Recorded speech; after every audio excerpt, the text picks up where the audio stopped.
Did you ever stop and wonder how the funniest things from the 1980s ended up getting banned?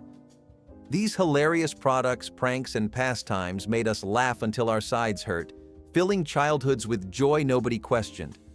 So what made the world decide our favorite jokes were no longer allowed? Mercury glass thermometers were something almost every grandparent kept tucked away in a kitchen drawer or medicine cabinet, sitting there like a tiny silver secret no one ever questioned. Back then, seeing that bright metallic line move up and down felt like watching real science happen right in your own home, and nobody knew that this simple tool carried a danger far larger than its size. People trusted these thermometers because they were reliable, they were familiar, and they were passed down through generations. What folks never realized was that one slip, one crack, or one drop on the bathroom floor could release a toxic metal that never goes away. Mercury did not just evaporate harmlessly. It lingered, it pooled, and it seeped into tiny corners nobody noticed. Doctors later discovered how dangerous even small exposures were, and suddenly something that once helped families monitor their health became a serious household hazard. There is something unsettling about realizing that a tool used to protect your family once carried such a hidden threat. Hitchhiking on busy highways was one of those everyday 1980s moments that felt wild, free, and strangely normal. You would be driving down a major road, windows down, radio blasting, and there would always be at least one person standing on the shoulder with a cardboard sign or just their thumb out. People did not think twice about stopping either. It was all about trusting strangers, or maybe just trusting that the times were good enough that nothing terrible would happen. The thing is, the government did not see it the same way, not even back then, because transportation laws were already starting to tighten up. Hitchhiking was seen as an inconvenience at best, and a danger at worst, but that did not stop half the country from doing it anyway. Today, though, you try pulling over on a major interstate, and you are practically begging for a police cruiser to come rolling up with lights spinning. What used to be a harmless favor or a rebellious night out is now something wrapped in warnings about trafficking, liability, and a whole list of things that did not even exist in the average 1980s vocabulary. People back then just wanted to get somewhere, and if you trusted the person enough to sit next to them, you both pretended that everything was going to be fine. Maybe that was the real magic of it all, the kind of trust you do not see anymore in a world that is terrified of every unknown face. Red dye. Number 2 was the color of childhood. Bright red candies, fruit punch, and even cake frosting glowed with it. Kids in the 1950s could spot it from across the store, the promise of something sweet and happy. No one questioned what made those reds so vivid, because back then, if it looked exciting, it had to be safe. Or so everyone thought.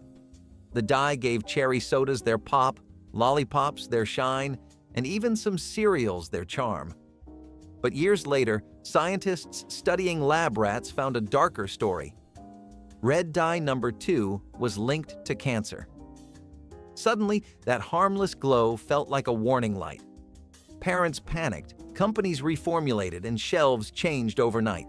For many, it was the first time America realized that progress could have a price. The same foods that had made childhood magical had quietly carried a risk no one could see. Red dye number 2 became a symbol of innocence lost, a color too dangerous to keep. It might sound strange now, but the original Kinder Surprise egg from Europe was once one of the most exciting treasures a child could find on a store shelf.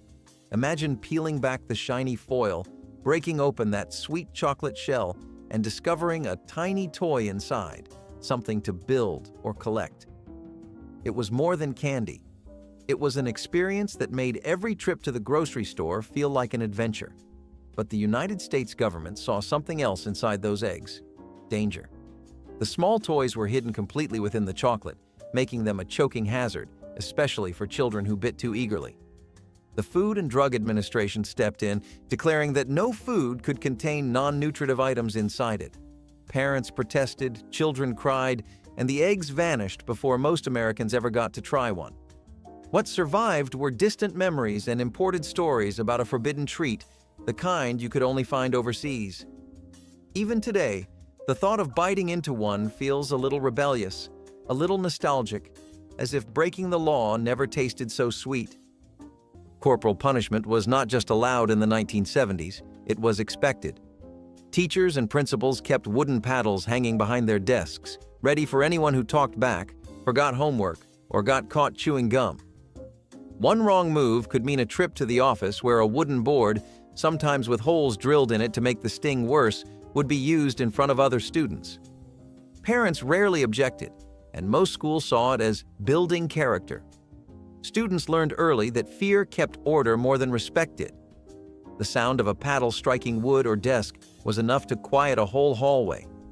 Many adults who went to school then still remember that mix of embarrassment, fear, and anger, not the lesson that came after. Looking back now, it is hard to believe this was ever called discipline. It was control disguised as morality, and it left a generation who learned more about silence than self-expression. The Raggedy Ann and Andy Christmas Hour was the kind of animated special that felt stitched together with yarn, fabric, and pure holiday innocence.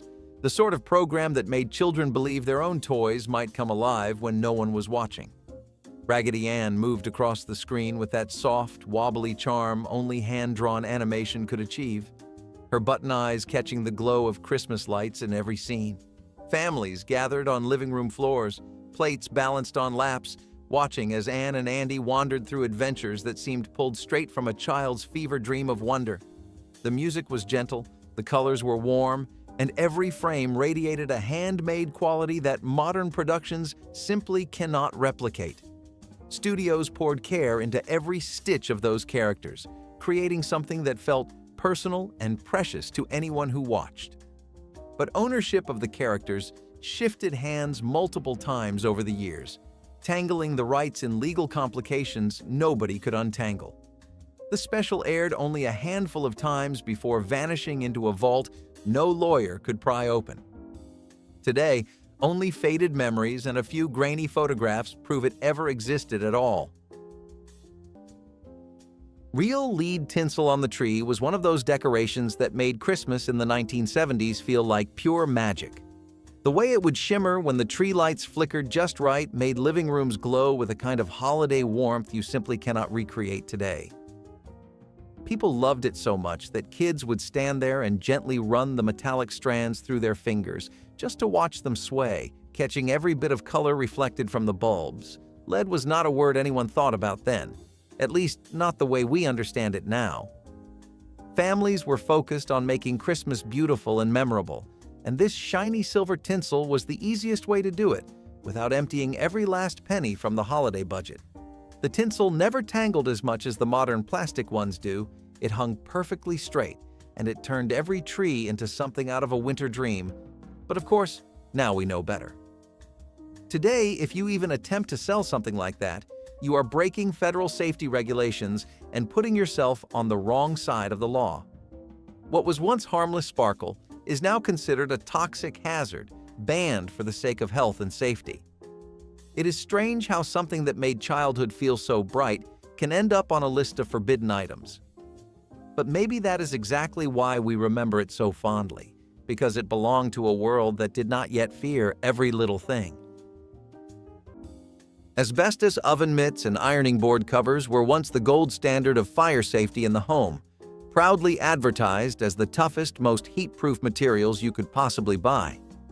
Your grandparents trusted them without hesitation, slipping their hands into those thick mitts and leaning over hot pans without a single worry in the world. Stores marketed asbestos like a miracle material, something so advanced and reliable that every home needed it. But every squeeze, every fold, and every scrape released microscopic fibers that floated into the air like invisible dust. These fibers did not break down, did not wash away, and did not leave your lungs once you inhaled them. By the time scientists uncovered the truth, asbestos had already found its way into ironing boards, mitts, pot holders, and countless other household items. Families were shocked to learn that the thing protecting their hands from burns was quietly harming them in a far more permanent way. Those mitts tell a story of trust, convenience, and a danger nobody saw coming. Riding in the back of pickup trucks on public roads was almost a rite of passage for anyone growing up in the 1980s. If you lived in a small town or even a suburb with a little more open road, You knew exactly what it felt like to sit on that cold metal bed, holding onto the side rail while the wind tried its best to carry you away. It was not just transportation. It was a feeling. One of those small ways the world made kids feel older than they were.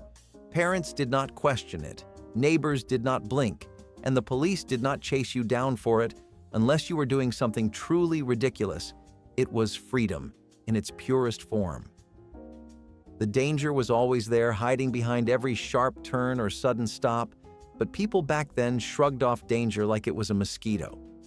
Today, though, you do that once and you will get pulled over so fast your heart will leap out of your chest. Modern laws do not care that it was fun or that it felt like magic. They care that it is unsafe and unpredictable. Maybe that is the part that stings a bit. Nothing gold can stay, not even a childhood moment carved into the memories of an entire generation. Nowadays, everyone buckles in, plays it safe, and misses out on something they never knew they needed. Lead-soldered cans were once the height of convenience, sitting proudly on pantry shelves filled with soups, beans, and vegetables. Housewives in the 1950s relied on them for quick dinners, trusting the gleam of the metal and the weight of the can. No one knew that each meal came with a hidden dose of poison. The solder that sealed those cans was made from lead, a heavy metal that slowly seeped into whatever food it touched. Over time, families unknowingly ingested trace amounts that built up in their bodies. Children suffered the most. Fatigue, headaches, and developmental issues doctors struggled to explain. It took years of investigation before the truth surfaced. These ordinary cans were silently toxic.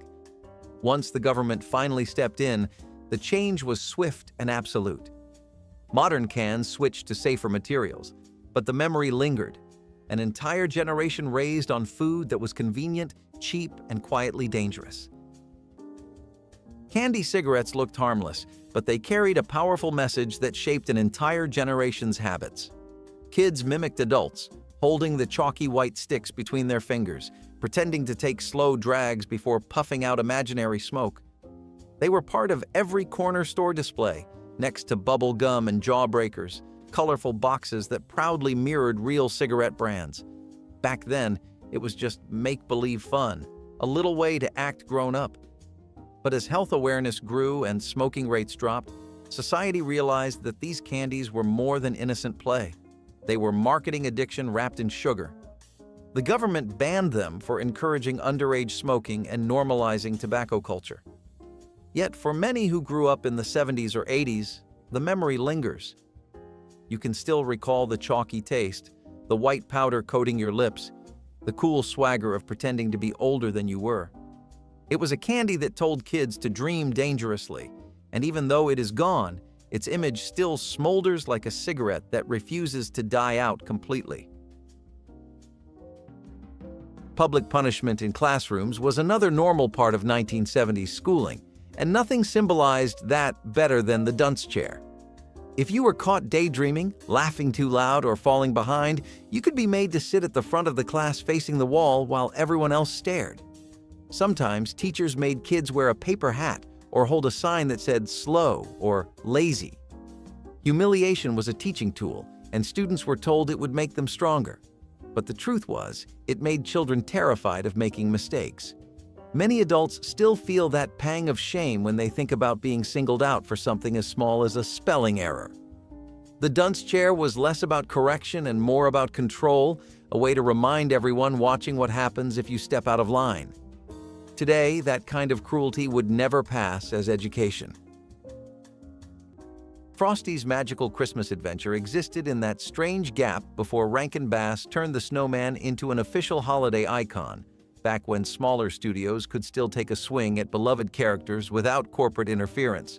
This version of Frosty looked slightly different in every scene, sometimes rounder, sometimes taller, his corncob pipe tilting at angles that defied the laws of snow and physics.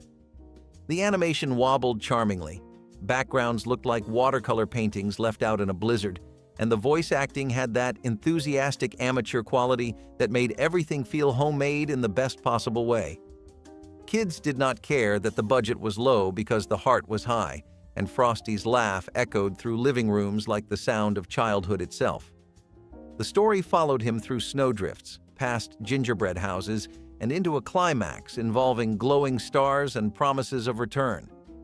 But when the official Frosty franchise tightened its grip on the character, this odd little special vanished overnight. No reruns, no home releases, just whispered memories from people who swear they saw something magical before it melted away forever. Open flame candles on trees or windowsills were one of those Christmas traditions that felt romantic, peaceful, and even holy, depending on the home you were in. The soft flicker of the flame against the glass or the pine needles created a scene that looked straight out of an old storybook. Homes in the 1970s were filled with this quiet glow, the kind that wrapped every corner in a sense of warmth that electric lights could not quite match. Nobody sat there thinking about fire codes or ember spread or how quickly a dry pine tree could catch. People trusted their instinct, their attentiveness, and the sturdiness of a candle that had been burning quietly on the same windowsill every year. And for many families, that soft flame felt like a symbol, something sacred tied to the season itself. Today, though, this tradition is treated like a disaster waiting to happen. Fire departments warn against it, insurance companies forbid it, and entire neighborhoods would panic if they saw a real candle sitting beside a curtain or leaning toward a tree. The world has gotten safer, yes, but it has also gotten stricter. Sometimes you wonder what we lost in exchange for that safety. The glow is gone, replaced with bulbs and batteries and rules that have no room for a little risk. Maybe that is the real reason that old candlelight sticks with us, because it once told us that Christmas could be beautiful without being perfect. Carbon tetrachloride fire extinguishers were once seen as the future of household safety, a sleek and modern solution to kitchen flare-ups and small electrical fires. Grandparents kept them under sinks, in garages, and near stoves, believing they were armed with the best protection money could buy. When flames appeared, people were told to spray this magical liquid right onto the fire, watching it smother flames in seconds. But nobody knew what happened when that liquid touched heat. It released vapors that could stop lungs from breathing and turn a simple fire into a deadly cloud. Families who rushed to put out fires ended up inhaling something far more dangerous than the flames themselves, unaware that each breath carried a hidden risk. Today, it is terrifying to think how many families stood inches away from a toxic haze without understanding the danger. Those extinguishers remain one of the most unsettling reminders that sometimes the things meant to save us carry their own kind of threat, one hidden behind promises of safety and progress. Adults bringing open beer cans in cars was the kind of thing that felt like second nature during the 1980s. You would see someone pull up to a friend's house, step out of their car, and casually place their half-finished can of beer on the hood while they straightened their jacket. No one thought anything of it. Road beers were just how things were, especially on long trips or lazy afternoons where responsibility felt like a distant rumor. It is not that people were reckless on purpose, it is that the rules were looser, the judgment was lighter, and the world simply did not carry the same anxious energy that it does today. Somewhere along the line, though, lawmakers got tired of looking at accident reports and tired of pretending that alcohol and moving vehicles could share the same space without consequences. Today, an open container violation is enough to ruin your whole week. You can get arrested, fined, or worse, depending on what the officer sees when they lean in to talk to you. In the past, adults just wanted to unwind after a long day or enjoy the breeze with something cold in their hand, and no one pointed fingers or sounded alarms over it. It says a lot about how differently we live now, how tightly the world holds on to every rule and every precaution. Maybe that is safer, but it is also a reminder that the 1980s lived in a different rhythm, one we will never fully get back. In the 1950s, DDT was a household name for all the wrong reasons. Farmers, grocers, and even homemakers believed it was a miracle, a chemical that could protect crops from pests and keep fruits looking fresh for weeks. Produce was sprayed, dusted, and even rinsed in it before hitting grocery shelves. Apples gleamed brighter, tomatoes stayed red longer, and no one questioned it. You could not see the danger, and that made it easy to ignore. Decades later, scientists discovered that DDT was more than just a pesticide. It was a poison that lingered in soil, water, and even human tissue. It killed insects, yes, but it also harmed birds, fish, and people.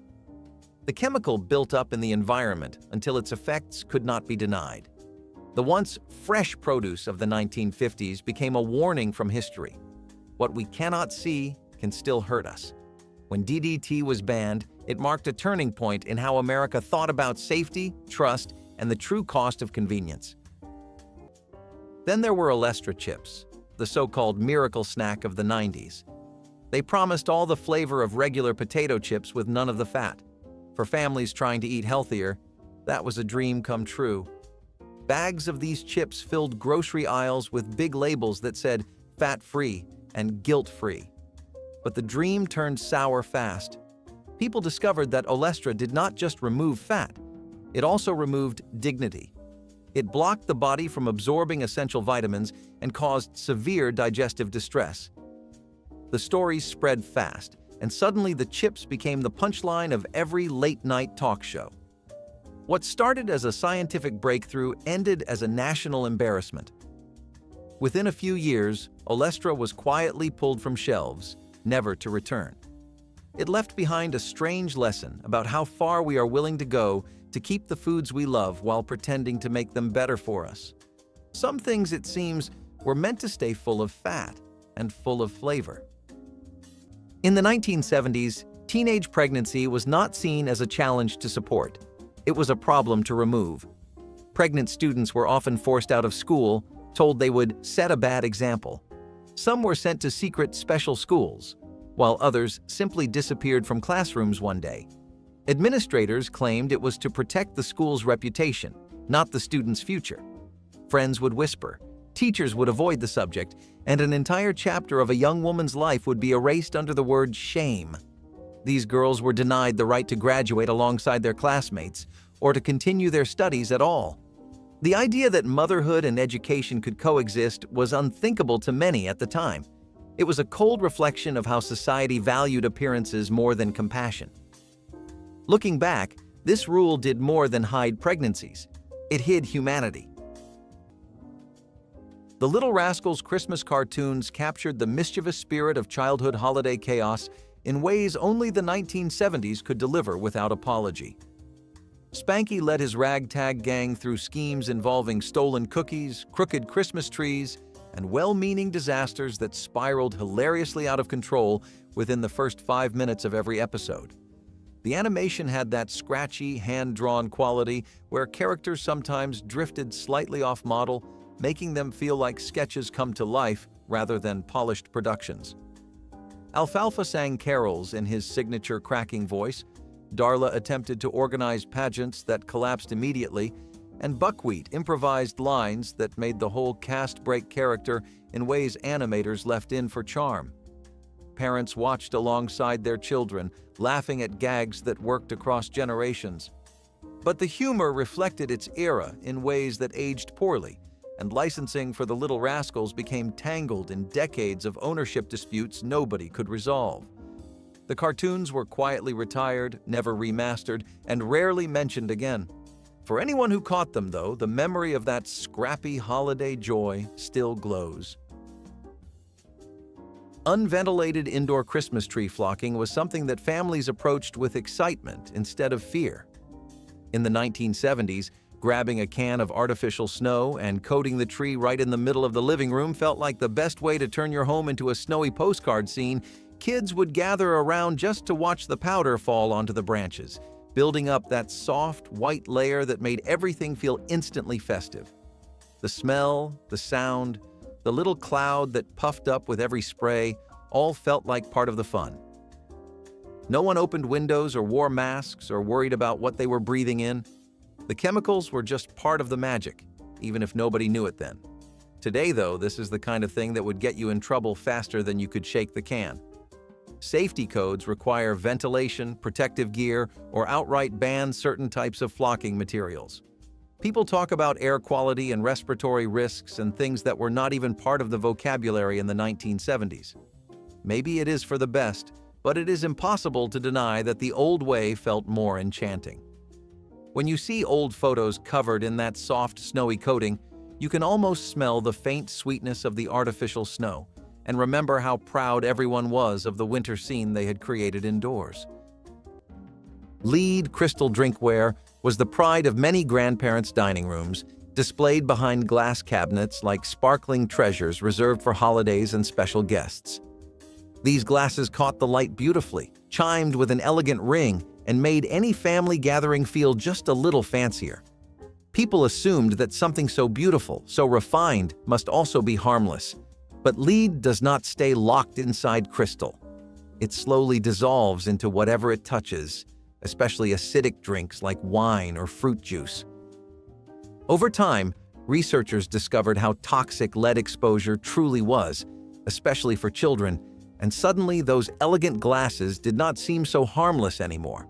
The bans followed as new safety standards forced companies to retire lead from anything intended for drinking or eating.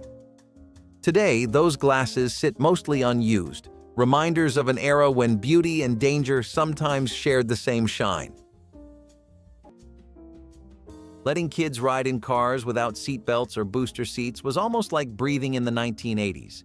You would pile into the back seat with your friends, maybe slide across the vinyl seats as the car turned, and nobody cared that you were bouncing around like laundry in a dryer. Parents were not negligent. They were simply operating in a world that had not yet turned safety into a second religion. Booster seats were practically unheard of, and if you were tall enough to see over the dashboard, you were tall enough to sit wherever you wanted. Today, though, the rules are carved in stone. A child without a belt is a legal crisis waiting to happen, and the idea of letting a toddler roam around the back seat would send modern authorities into a frenzy. But back then, the world felt softer. You believed that a parent's instinct was enough to keep their children safe, and that accidents were just accidents, not court cases waiting to unfold. Maybe we lost something in the shift, something about letting kids feel the world without watching it through layers of caution and regulations. Coca-Cola with real coca extract was one of those open secrets everyone knew but no one mentioned. The original formula, created decades earlier, contained trace amounts of coca leaf, the same plant used to make cocaine. By the 1950s, the company claimed to have removed it, but in some rural bottling plants, the old recipe still found its way into production. It gave the soda a unique kick, a kind of energy that people swore by. No one called it addiction back then. They just said it helped them get through the day. Coca-Cola was more than a drink. It was America's tonic, its pick-me-up, its symbol of modern energy. But once the truth became impossible to ignore, Coca-Cola quietly changed its process for good. What was left was still iconic, but a little less wild, a little more safe. It's funny to think that one of the most innocent brands in American history was once powered by something so forbidden. The early 2000s gave us something truly wild, original Four Loko. It was the drink that seemed like it broke every rule in the book. Half energy drink, half malt liquor, it was nicknamed Blackout in a Can for a reason. College parties, music festivals, and weekend get-togethers suddenly had a new mascot, bright colors, loud designs, and an even louder buzz. People loved it because it made them feel invincible, awake enough to party all night, and numb enough to forget how much they drank. There was danger in every sip, but that danger was the appeal, the spark that turned an ordinary night into a story you could barely remember. The caffeine kept you awake while the alcohol made sure you forgot what happened next. Hospitals started seeing spikes in alcohol poisoning, and lawmakers took notice. By the end of 2010, the government banned its original formula nationwide. The drink was reformulated without caffeine, but the legend of Four Loko was already sealed in pop culture. For many, it represented a time when excess was celebrated, when danger itself was part of the thrill. Today, people look back on it with a mix of disbelief and nostalgia, because nothing says youth like drinking something that probably should have been illegal from the start. Fashion was rebellion in the 1970s, and for girls, something as simple as wearing pants could get them sent home. Many schools enforced strict dress codes requiring dresses or skirts below the knee. Jeans, slacks, or anything resembling male clothing were banned in the name of modesty. A girl wearing pants was often called disrespectful, even immoral. Yet it was also an era when women were fighting for equal rights outside the classroom, and school dress codes became a quiet battleground for that same fight. Some girls refused to change, others were suspended, and a few made local headlines for challenging the rules. When these codes finally started to fall away, it was not because schools suddenly became modern.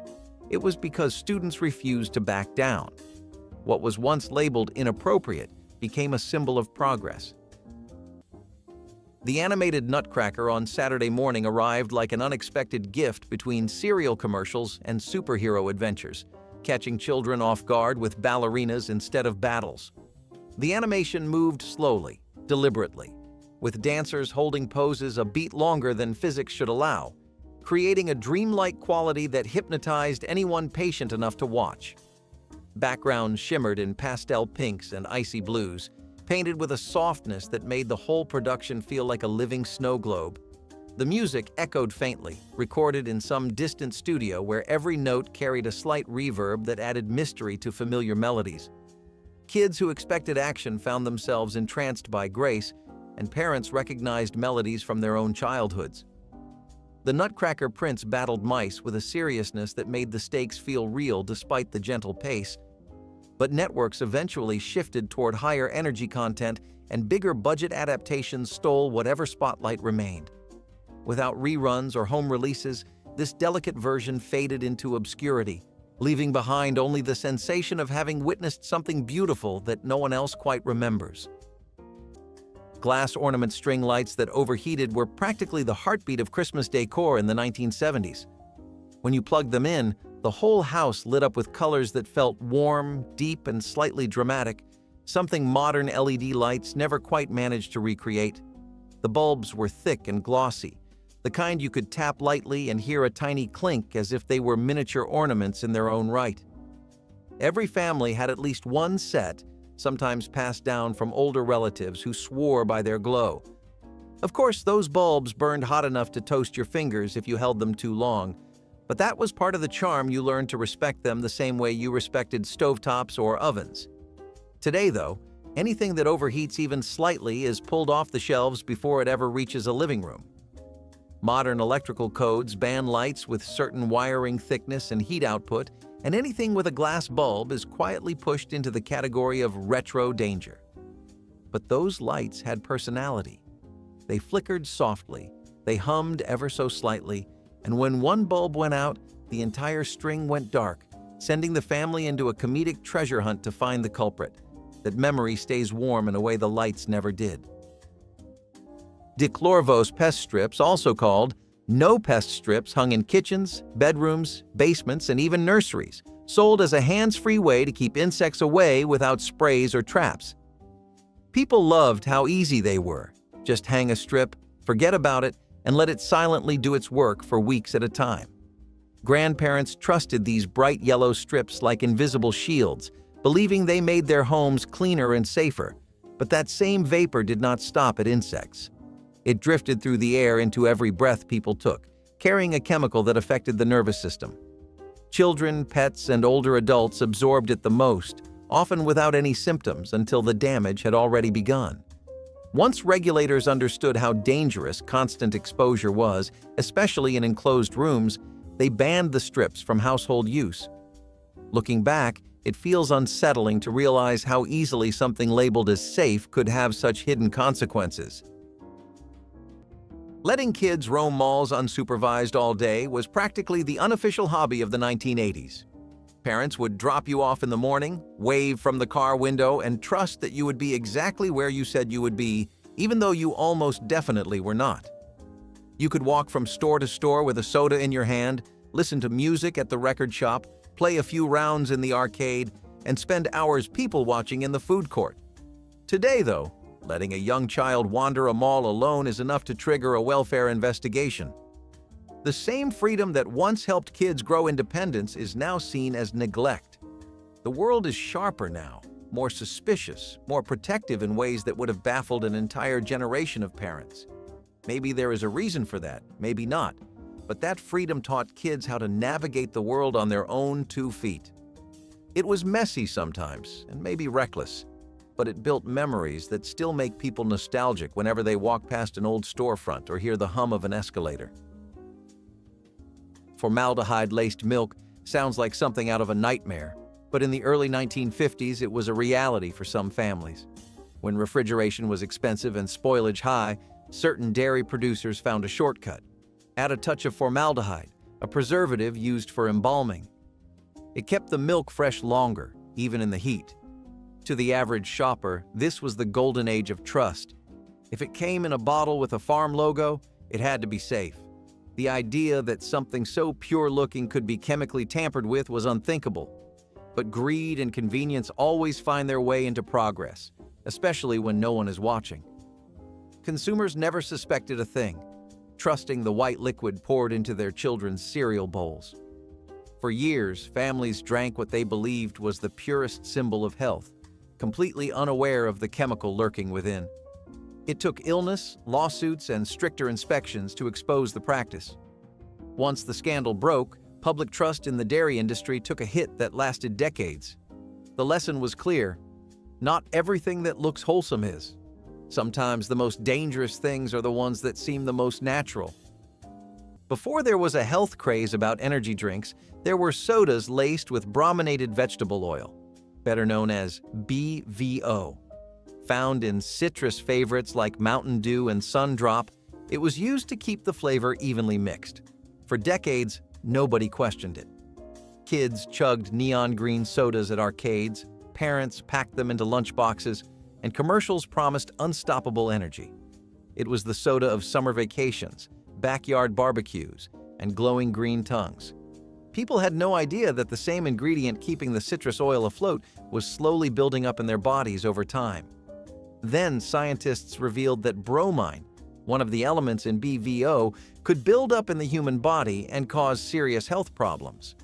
Suddenly, the familiar fizz turned into fear.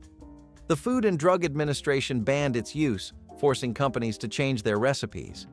But for people who grew up in the 80s and 90s, that old taste still lingers in memory. It was sharp, tangy, and just a bit radioactive in color, like drinking liquid lightning from a bottle. It was the flavor of youth, risk, and everything that felt a little too extreme for its own good. Hair became another target of control, especially for boys. If your hair touched your collar or ears, you risked suspension or public humiliation. Principals would walk the halls with rulers, checking length against the dress code. Long hair was seen as a threat, a sign of rebellion, nonconformity, or even moral weakness. Some schools kept scissors in the office to fix violations on the spot. For many students, hair became a quiet protest against authority, a way to express individuality when few other options existed. Parents argued with schools, but change came slowly. The hair wars of the 1970s were about more than style. They were about identity, freedom, and the right to be different in a system built to make everyone the same. The Berenstain Bears' first holiday animation had all the charm of a bedtime story translated into motion with crayons, patience, and perhaps a few cups of cocoa fueling the animators through long winter nights. The lines were thick, the colors slightly muted, and the characters moved with that slow, deliberate pace that made it feel like someone was turning the pages of a storybook right there on your television screen. Mama Bear offered gentle advice in a voice that echoed through the mono speakers with warmth that wrapped around the whole living room. Papa Bear stumbled through decorating with his signature enthusiastic clumsiness, managing to tangle himself in lights and knock over trees in ways that made children giggle and parents nod knowingly. Brother and Sister Bear scampered about in scarves that never stayed in place, discovering the meaning of the season through adventures both simple and sweet. The animation stuttered occasionally, and the snow looked more like confetti drifting lazily downward. But none of that mattered to children who already loved the bears from countless bedtime readings. Newer versions arrived with sharper lines and brighter colors, pushing this original quietly into forgotten archives.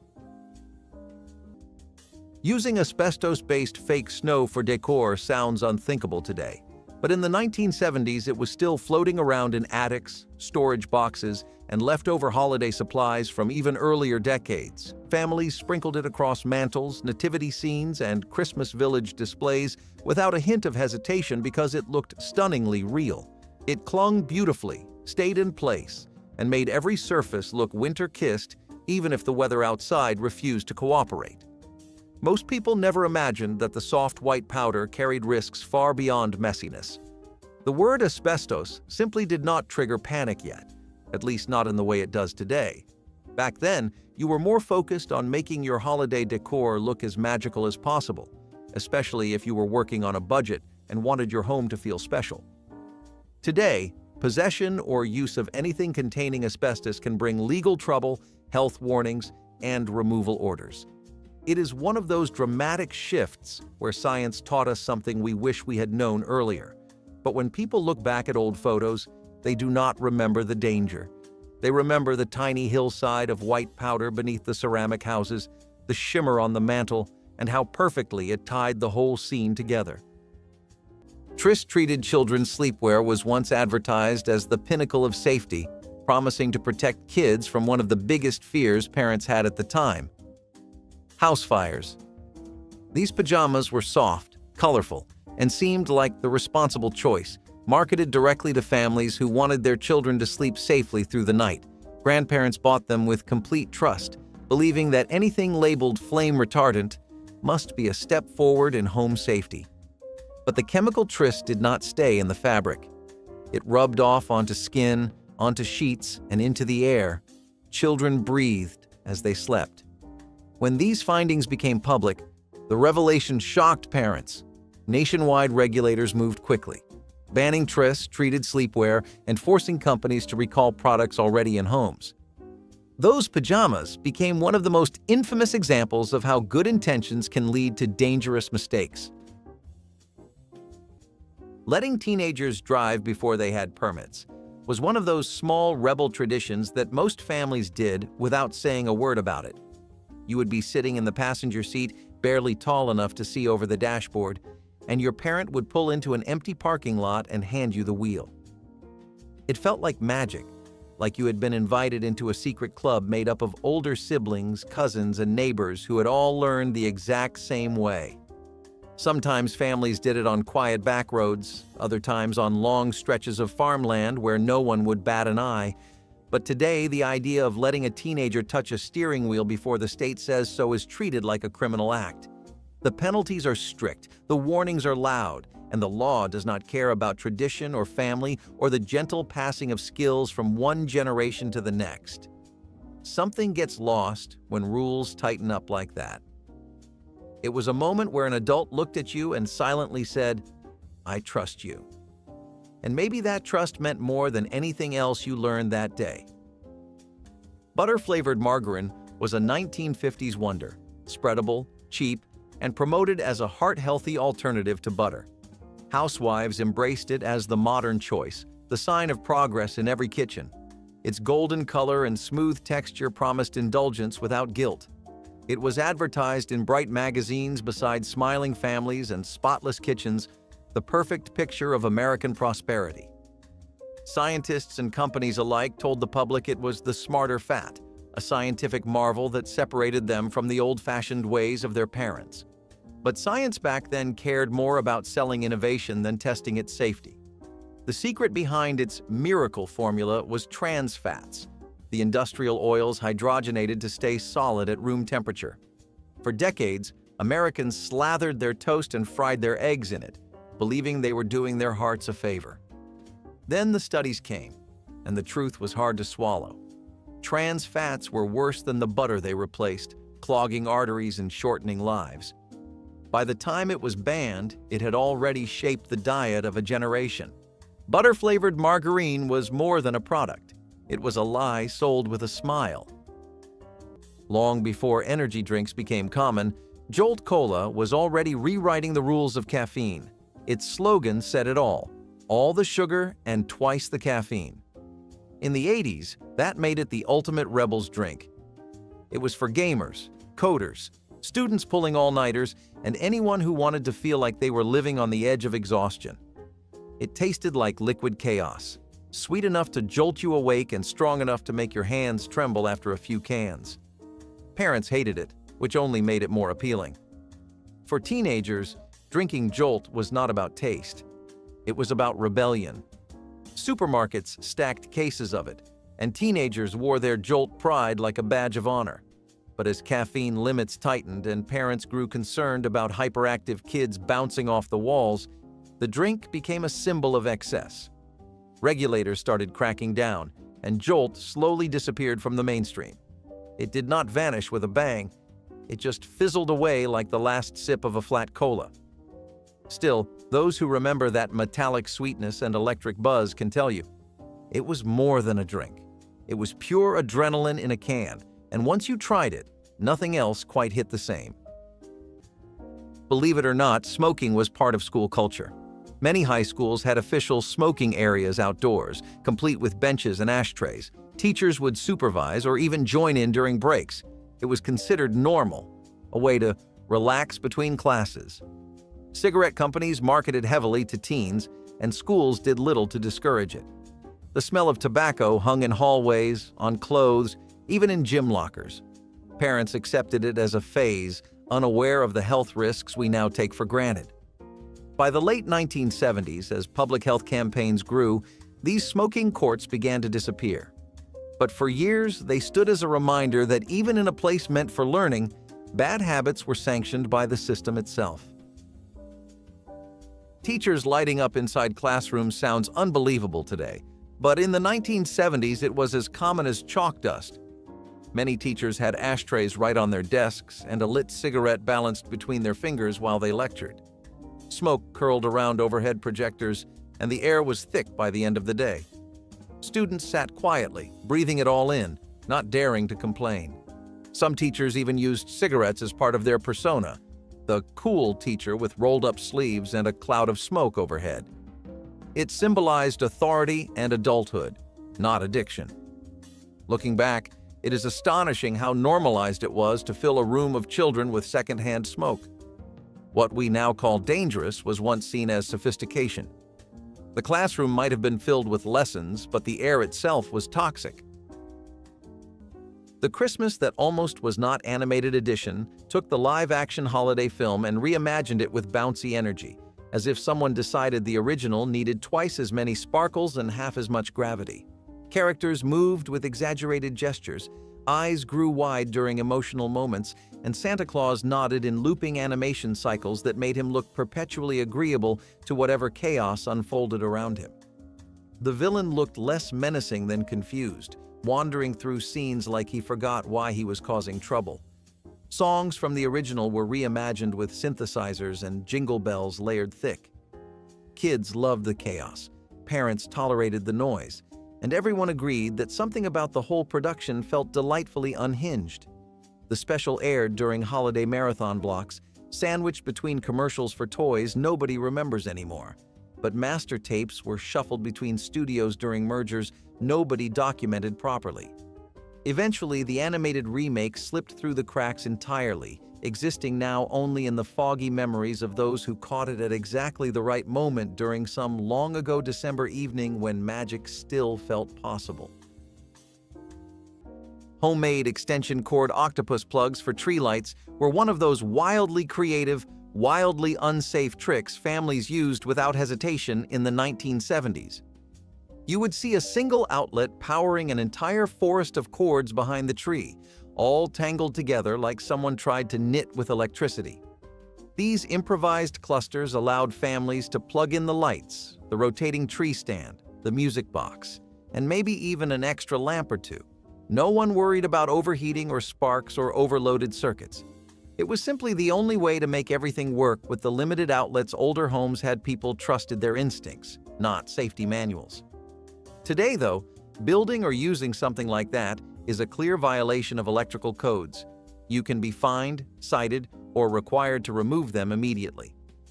Modern power strips have surge protection, insulation rules, and testing certifications because the old methods caused more fires than most families ever knew. The shift feels huge when you think about it. Back then it was creativity. Today, it is negligence. But anyone who grew up during those years remembers crouching behind the tree, plugging one more cord into the impossible cluster, hoping it stayed together just long enough to make the living room glow. Lead-soldered canned foods were once a staple in every pantry, stacked in neat rows that promised long shelf life and simple meal prep during busy times. Grandparents relied on them for soups, vegetables, fruit, and even meats, believing that canned goods were one of the safest and most dependable food sources available. Families opened these cans daily, pouring their contents into pots without ever questioning how the can itself might affect the food.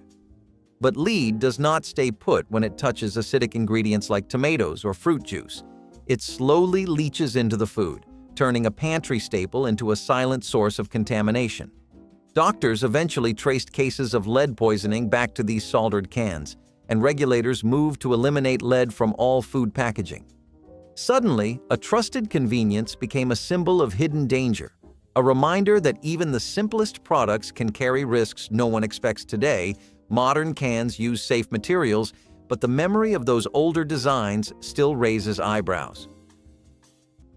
Buying fireworks across state lines and driving them home was just part of the summer routine in the 1980s. Families would pile into their cars, cross over into a state with looser laws, and load up on every loud, sparkling, sky-bursting firework they could get their hands on. Nobody thought of it as smuggling, even though that is technically what it was today, though. That little adventure is considered a cross-state trafficking offense, and you can get arrested just for having the wrong kind of fireworks sitting in your trunk. The laws are clearer, the penalties are heavier, and the days of bringing home a little sparkle for the kids are basically gone. It is strange how something that once felt harmless and festive became a symbol of legal trouble. People lived in the moment, trusted in the fun, and did not worry too much about what the law book said. The world felt bigger back then, and maybe a little kinder too. Cyclamate artificial sweetener was the dream of every dieter in the 1950s. It promised sweetness without sugar, indulgence without guilt. Early advertisements called it a scientific miracle, the modern answer to cravings. It found its way into sodas, desserts, and even chewing gum. People felt like they were living in the future, where chemistry could fix every flaw of human appetite. Cafes and soda fountains served slim milkshakes, and homemakers stocked their shelves with low-calorie cake mixes, thinking science had finally conquered temptation. But the sweetness came with a bitter aftertaste of trust misplaced. People loved it, especially diabetics who finally had a way to enjoy sweet things again. But by 1969, everything changed. Studies on lab rats linked cyclamate to cancer, and the Food and Drug Administration banned it almost overnight. For a product that had been called the future of flavor, it was a shocking end. The shelves emptied and the world went back to sugar, realizing that sometimes science can promise too much too soon. The ban became one of the earliest examples of America learning that not every innovation is safe, no matter how sweet it seems. Ecto Cooler. Hi-C was pure childhood magic poured into a box. Inspired by the Ghostbusters craze of the 80s, it glowed with a radioactive green that no fruit on Earth had ever seen. It tasted like tangerine mixed with nostalgia and a hint of Saturday morning cartoons.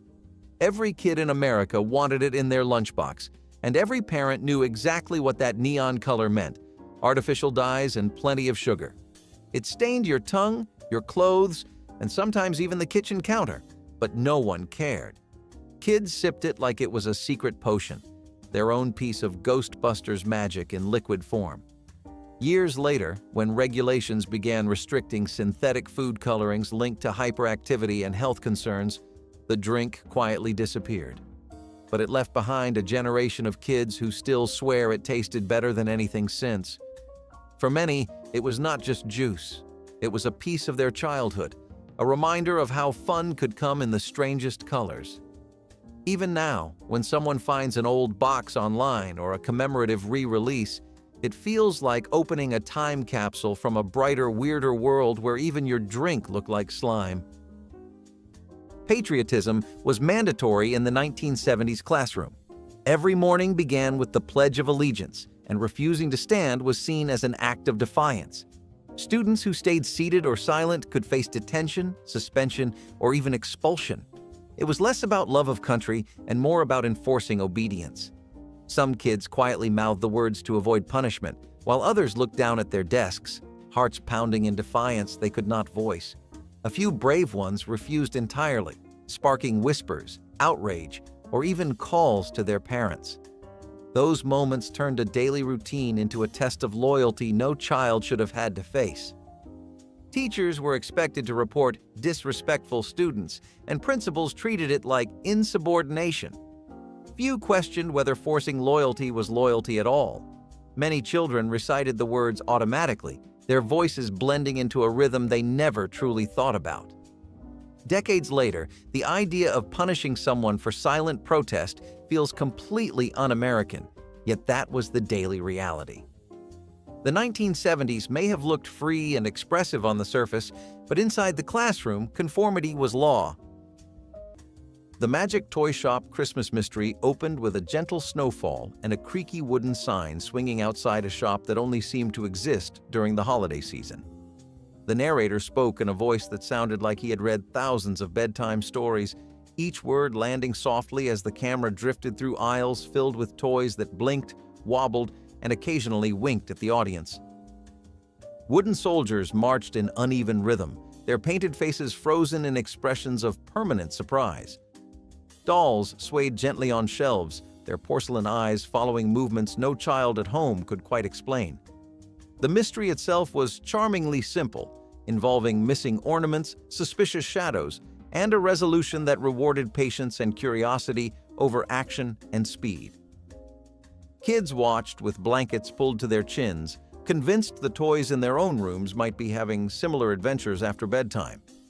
But the special was syndicated through channels that changed ownership constantly, and master tapes were stored in facilities that prioritized newer content over vintage charm. Eventually, the reels were taped over or simply lost in moves nobody documented properly. Lighting fireworks for Christmas Eve or midnight mass was an unexpected but beloved holiday tradition in certain parts of the United States. The winter sky would crack open with bursts of color, echoing through neighborhoods that were otherwise quiet and peaceful. Families bundled up in coats, stood on porches, and watched sparks rain down like tiny stars falling just for them. It was loud, dramatic, and incredibly festive. No one thought much about permits or safety laws or whether fireworks were allowed during the winter season. For many, it was simply a way to make the holy night feel even more magical and exciting. Today, though, fireworks are heavily restricted, and setting them off without approval can lead to fines or even arrest. The sound that once meant celebration now signals a code violation.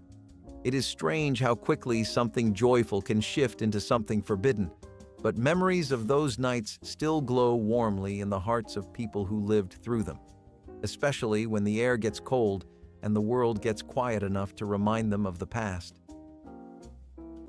Fluoroscope shoe-fitting machines were once the height of innovation in shoe stores across the nation, turning an everyday errand into a futuristic experience.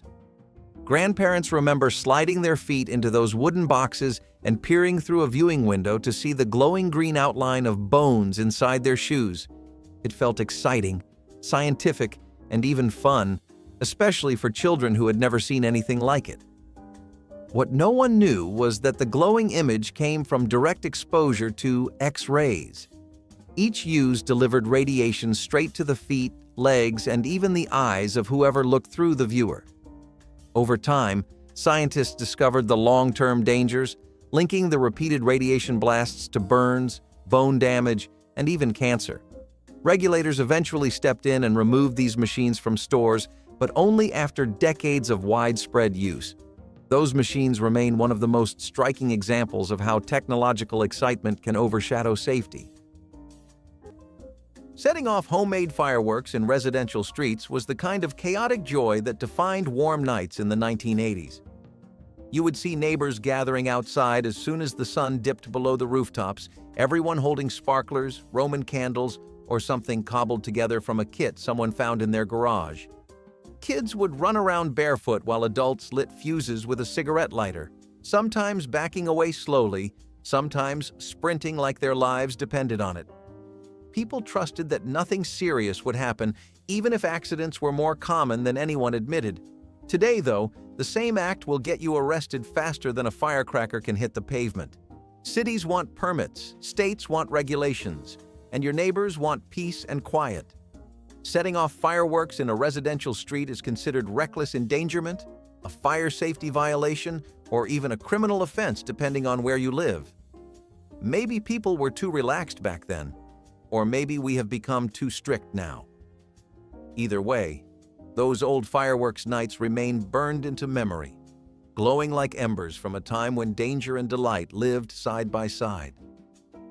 Raw milk was once the pride of the American farm, bottled straight from the source and sold in glass jars. People swore it tasted better, richer, creamier, and somehow more real.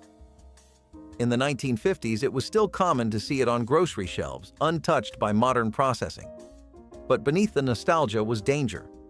Without pasteurization, raw milk carried bacteria that caused tuberculosis, salmonella, and other deadly diseases.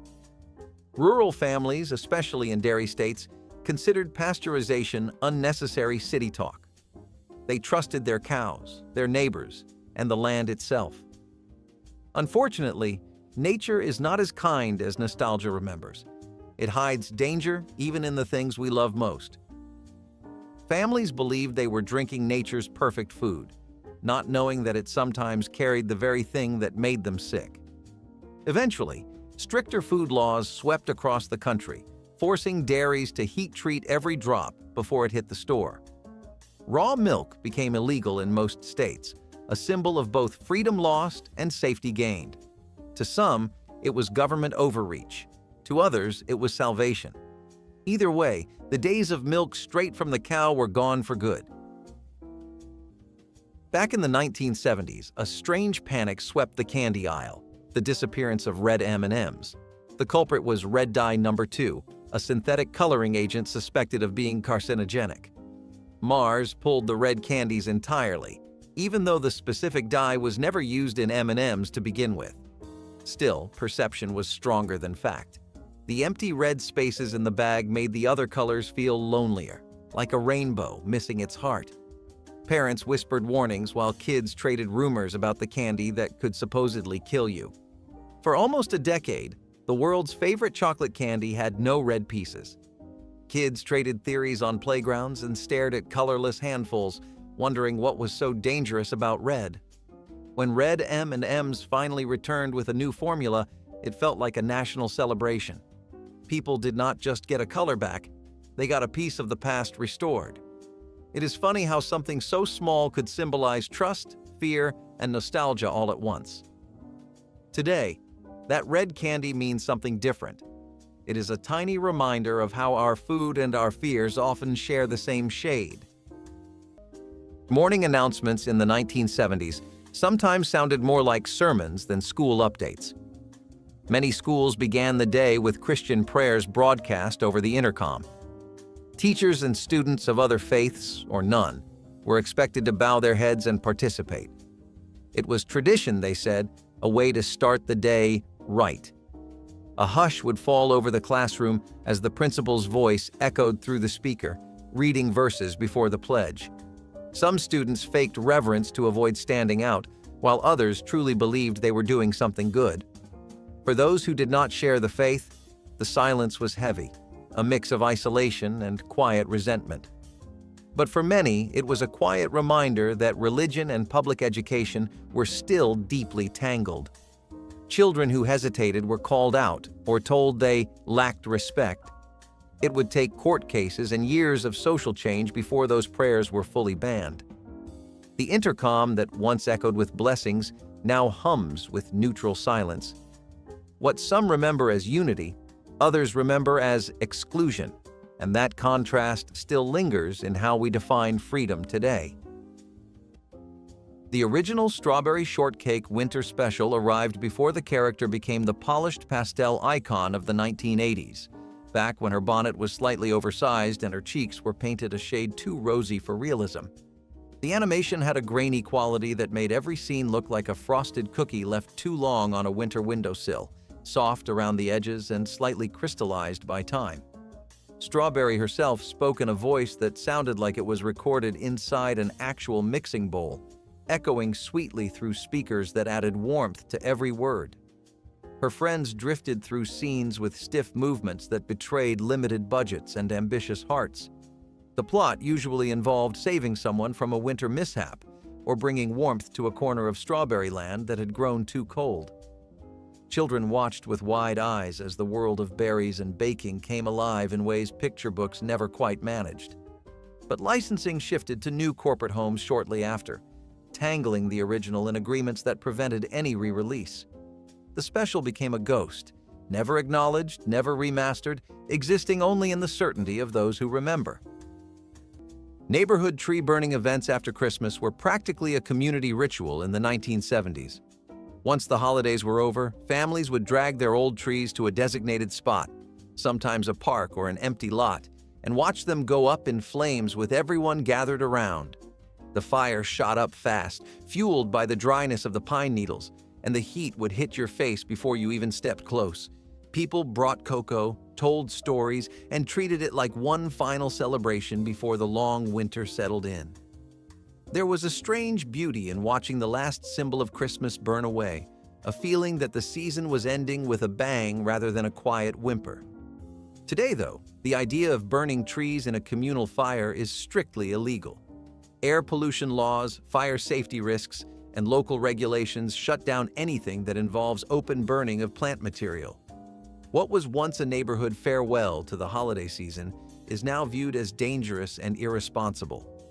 But the memory of those glowing piles of branches remains vivid for anyone who stood beside them, feeling both warmth and closure in the orange light. High-voltage tube televisions without shielding were once the centerpiece of American living rooms, flickering with static and delivering the evening news in a warm glow that families gathered around. These sets were heavy, bulky, and full of complicated electronics that few people understood, but they brought entertainment into the home in a way nothing else could. Behind the scenes, though, those early televisions ran on dangerously high-voltage circuits that were not yet shielded the way modern electronics are. If a tube cracked or overheated, it could release radiation or send an electric shock through the casing. In some cases, internal components exploded, sending shards of glass inside the machine and sometimes outward toward anyone standing too close. Over time, safety standards improved and regulators required shielding that protected families from these hidden hazards. For many households, it is chilling to think that a beloved family television once carried risks nobody truly understood.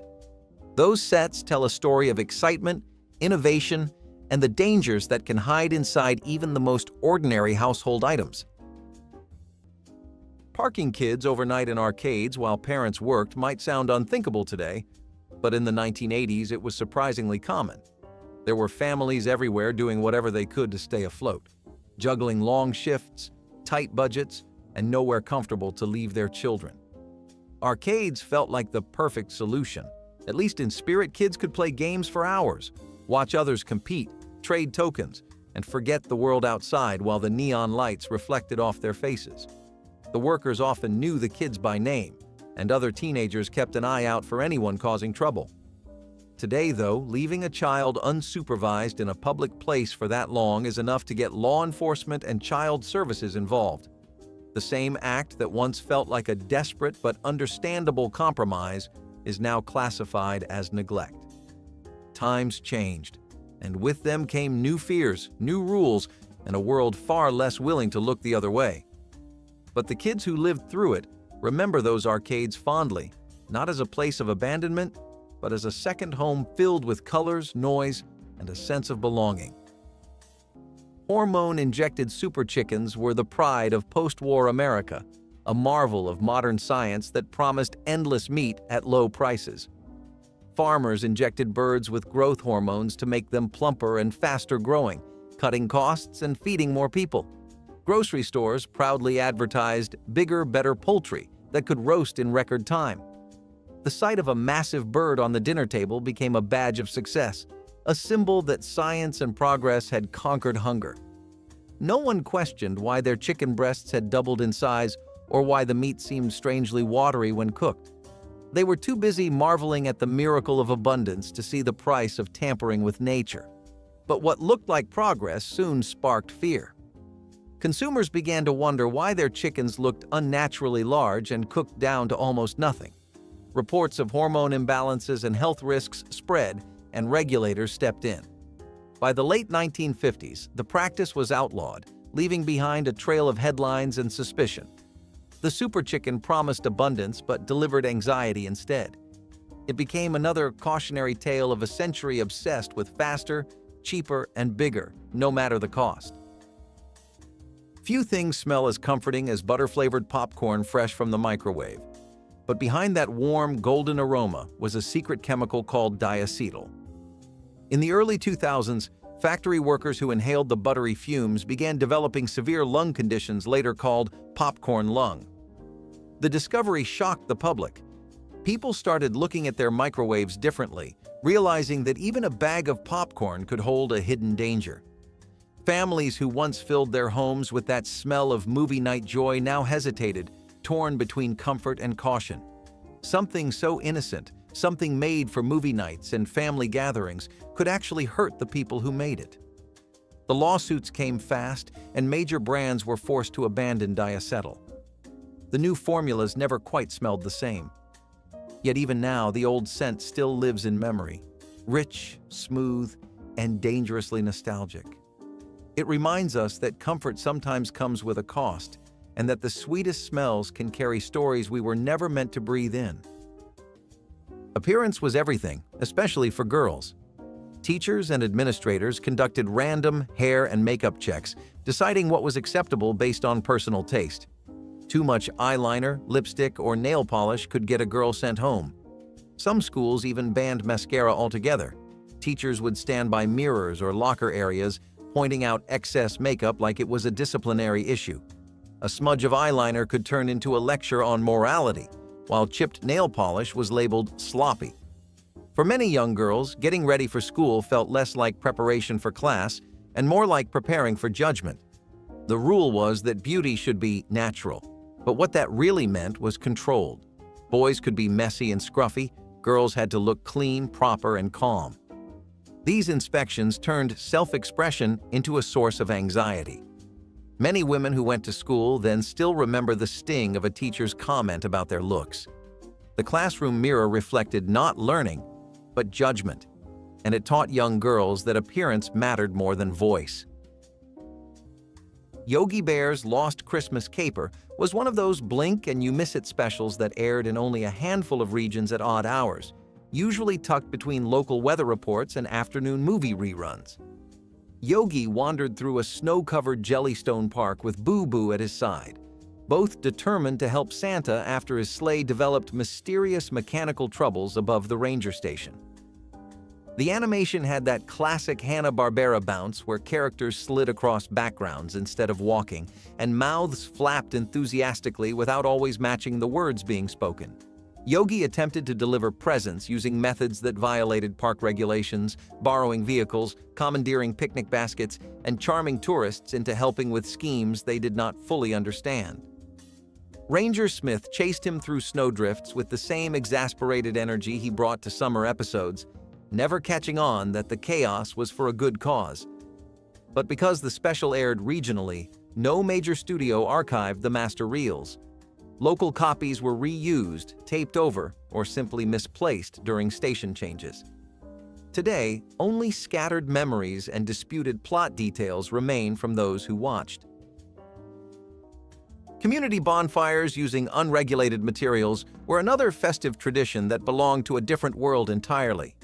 You would see families tossing in scraps of old fencing, broken furniture, untreated wood, and sometimes even boxes or paper left over from the holiday madness. The bonfire would roar to life, sending sparks spiraling into the winter air like fireflies trying to escape the heat. People gathered around with warm drinks, shared stories, and treated it as a way to come together when the weather tried to push everyone apart. Nobody checked whether the materials were safe to burn. Nobody asked about air quality. It was simply a tradition born from practicality and a desire to be together. Today, though, burning anything other than clean, approved wood is illegal. Environmental regulations forbid the release of toxic fumes, and burning household materials can result in fines or even legal action. It is a reminder that the world has grown more cautious and more regulated. But the memory of standing around a roaring fire, bundled up and laughing with neighbors, is something no law can erase. Unvented gas space heaters were once a lifeline during cold winters, especially in older homes that struggled to stay warm. Grandparents relied on them heavily, placing them in living rooms, bedrooms, and even bathrooms to take the edge off the chill.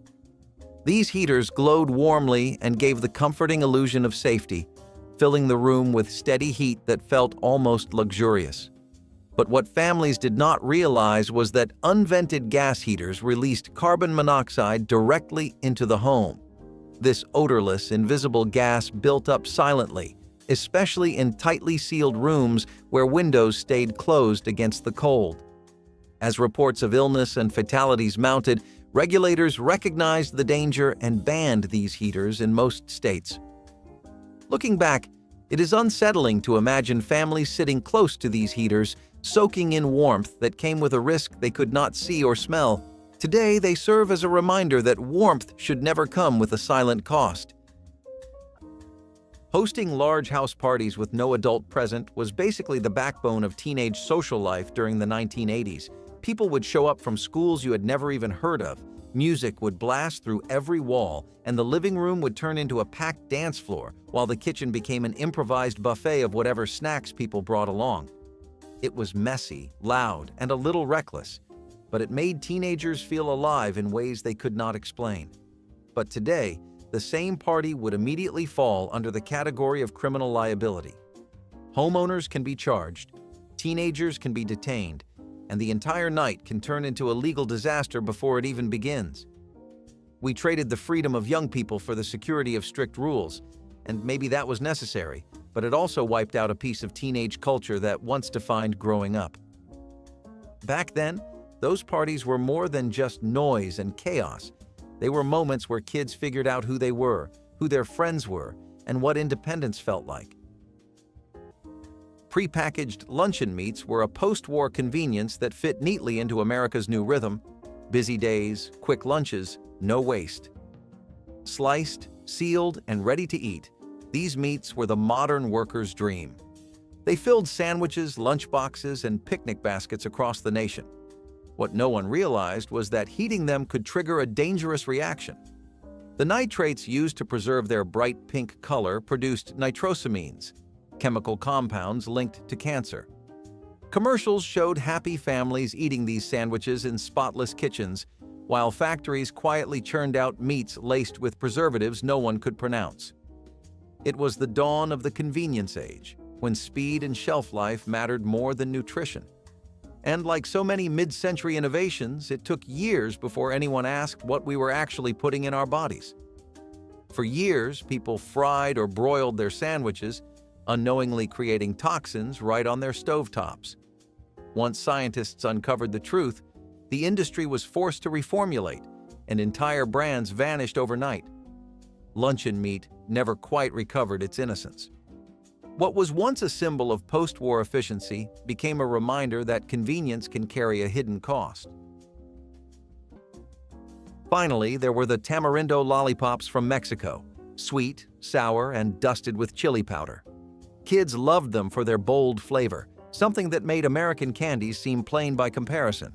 They were a favorite at corner stores and fiestas alike, a little piece of imported joy.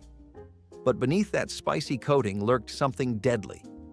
When the news broke about the lead contamination, it spread through communities like heartbreak.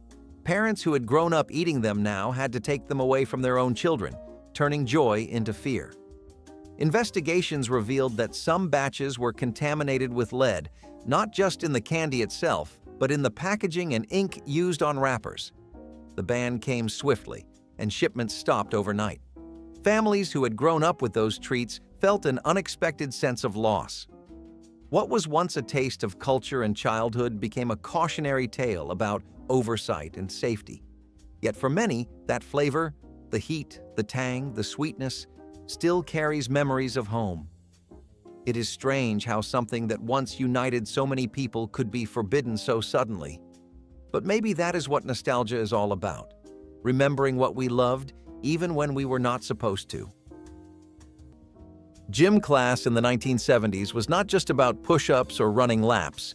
It was about public humiliation disguised as fitness. Students lined up in front of their classmates to be weighed, their numbers recorded out loud by teachers holding clipboards. The scale sat in the corner of every gym like a silent judge, and no one could escape its verdict. Fitness progress was what they called it, but it was really a ritual of comparison. Kids whispered, laughed, or cringed as each name was called. No one questioned why it mattered how much a child weighed, only that lighter meant better. For many, this was their first lesson in body shame, long before social media ever existed. Teachers claimed it built discipline, but it mostly built anxiety, especially for those who already felt different. Students still remember the metallic click of that scale, the scratch of pen against paper, and the eyes that followed them back to the bench. In a place meant to build confidence, self-worth was measured in pounds. Looking back, it is easy to see how cruel those moments really were. The Brady Kids Christmas cartoon captured that unmistakable 1970s blend of sunshine, polyester, and groovy optimism, except this time wrapped in holiday ribbons and dusted with animated snowflakes. The Brady Kids, already known for their psychedelic spin-off adventures, found themselves pulled into a Christmas mystery involving talking animals, magic ornaments, and guests from entirely different cartoons. The animation had that charming stiffness of the era where characters struck dramatic poses and held them just long enough for the audience to notice. Marcia tried to organize the perfect celebration, while Greg played it cool, despite juggling responsibilities nobody asked him to handle. Bobby and Cindy stumbled into trouble only Saturday morning logic could justify, and everything resolved with a musical number that felt both inevitable and surprising. The whole special radiated groovy warmth through its color palette alone. But licensing for the Brady Bunch became tangled in webs of ownership changes and distribution disputes that lawyers still argue about. The Christmas cartoon slipped through the cracks, surviving only in the memories of those who caught it at the right moment. Cutting down a Christmas tree from public land was one of those bold, adventurous family outings that made the holidays feel like something out of a classic American story. Parents would pack everyone into the car, drive out to a wooded area or a quiet clearing, and pick the perfect tree with nothing but excitement guiding them. Kids loved the idea of choosing a tree that nobody else had touched, one that looked wild and authentic and worthy of being the centerpiece of the living room. The crunch of snow, the cold air, and the thrill of the hunt made the whole day unforgettable. Back then, few people worried about permits or restrictions, especially in rural areas where land boundaries blurred and tradition spoke louder than rules. Today, though, cutting a tree from public land without permission is a criminal offense. Forestry regulations protect natural habitats, and conservation laws control how many trees can be removed each season. The adventure that once felt wholesome and free now comes with fines, penalties, and sometimes even court involvement. It shows just how much the world has changed. What families once saw as bonding time in nature is now something you need paperwork to do. But the memories remain as crisp as the winter air that once filled those stolen forests. Paraformaldehyde closet deodorizers were once the hidden secret to keeping a home smelling fresh, tucked into closets and drawers like quiet guardians of cleanliness. Grandparents hung them beside winter coats, wool sweaters, and blankets, trusting that these little blocks would keep everything smelling crisp and free of musty odors. People believed they were doing something good for their clothes, protecting them from moisture and mildew during long storage seasons. But paraformaldehyde did not just freshen the air. It released fumes that were irritating to the eyes and lungs, creating an invisible cloud inside small enclosed spaces. Every time someone opened the closet door, they breathed in vapors known to cause headaches, coughing, and long-term respiratory issues. These deodorizers were eventually banned, and families were urged to switch to safer alternatives. Today, these closet blocks serve as a reminder that a pleasant scent is not always a sign of safety. Spray painting graffiti as a teenager during the 1980s was less of a criminal act and more of a social event, a way for kids to leave their mark on a world that felt huge and unreachable. You would meet up behind an old grocery store or in a forgotten alleyway where the streetlights flickered like they were trying to decide whether to stay awake. Someone always brought the paint cans, rattling like maracas with every step, and someone else knew the perfect wall that had not been covered yet. The spray paint hissed through the air like a secret being shared, and for a moment you felt like an artist, a rebel, and a storyteller all at once. Adults frowned at it, sure, but most of them shrugged and joked that kids were just blowing off steam. Graffiti was part culture, part rebellion, and part teenage bonding, a strange blend of creativity and chaos. Today, though, none of that would fly. Police respond in minutes. Security cameras catch every move. What used to be a casual hangout activity is now locked under the label of vandalism, property damage, and a potential arrest on your record. The world grew less forgiving, less willing to see the art in the mess or the humanity in the mischief. But people who lived through it remember the thrill, the colors, and the sense of belonging that came with making something loud in a life that sometimes felt too quiet. Canned meats preserved in nitrate salts looked like pure perfection. The color was bright pink, the flavor smoky, and the shelf life impressive.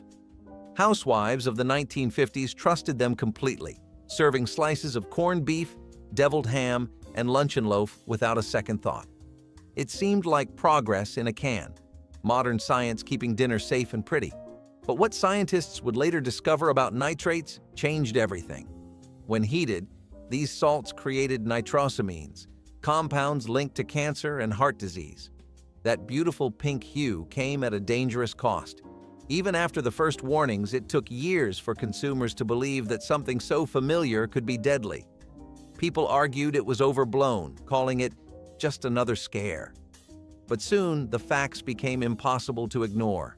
Those rosy slices were proof that sometimes color itself can lie. Doctors began warning families that the same food they fed their children could be silently poisoning them. By the time regulations caught up, generations had already grown up on nitrate-packed meat. It was a harsh lesson. Beauty in food can be deadly if you do not ask what makes it shine. What had once been the color of convenience turned into the warning color of caution. Orbitz was the drink that looked more like a science experiment than a thirst quencher. In the late 1990s, kids would stop in the grocery store aisle just to stare at the bottles, bright liquids with tiny gelatin spheres suspended inside, floating like little planets in a lava lamp.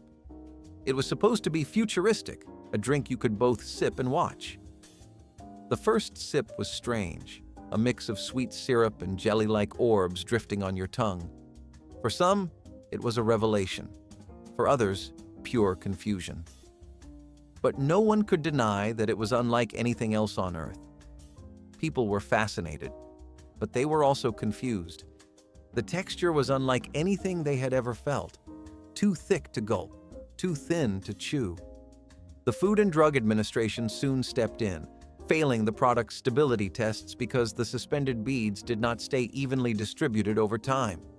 Bottles leaked, clumps formed, and the novelty turned into a sticky mess. Within 2 years, Orbitz disappeared from shelves, remembered more for its weirdness than its taste. But for those who tried it, the memory still feels strangely magical.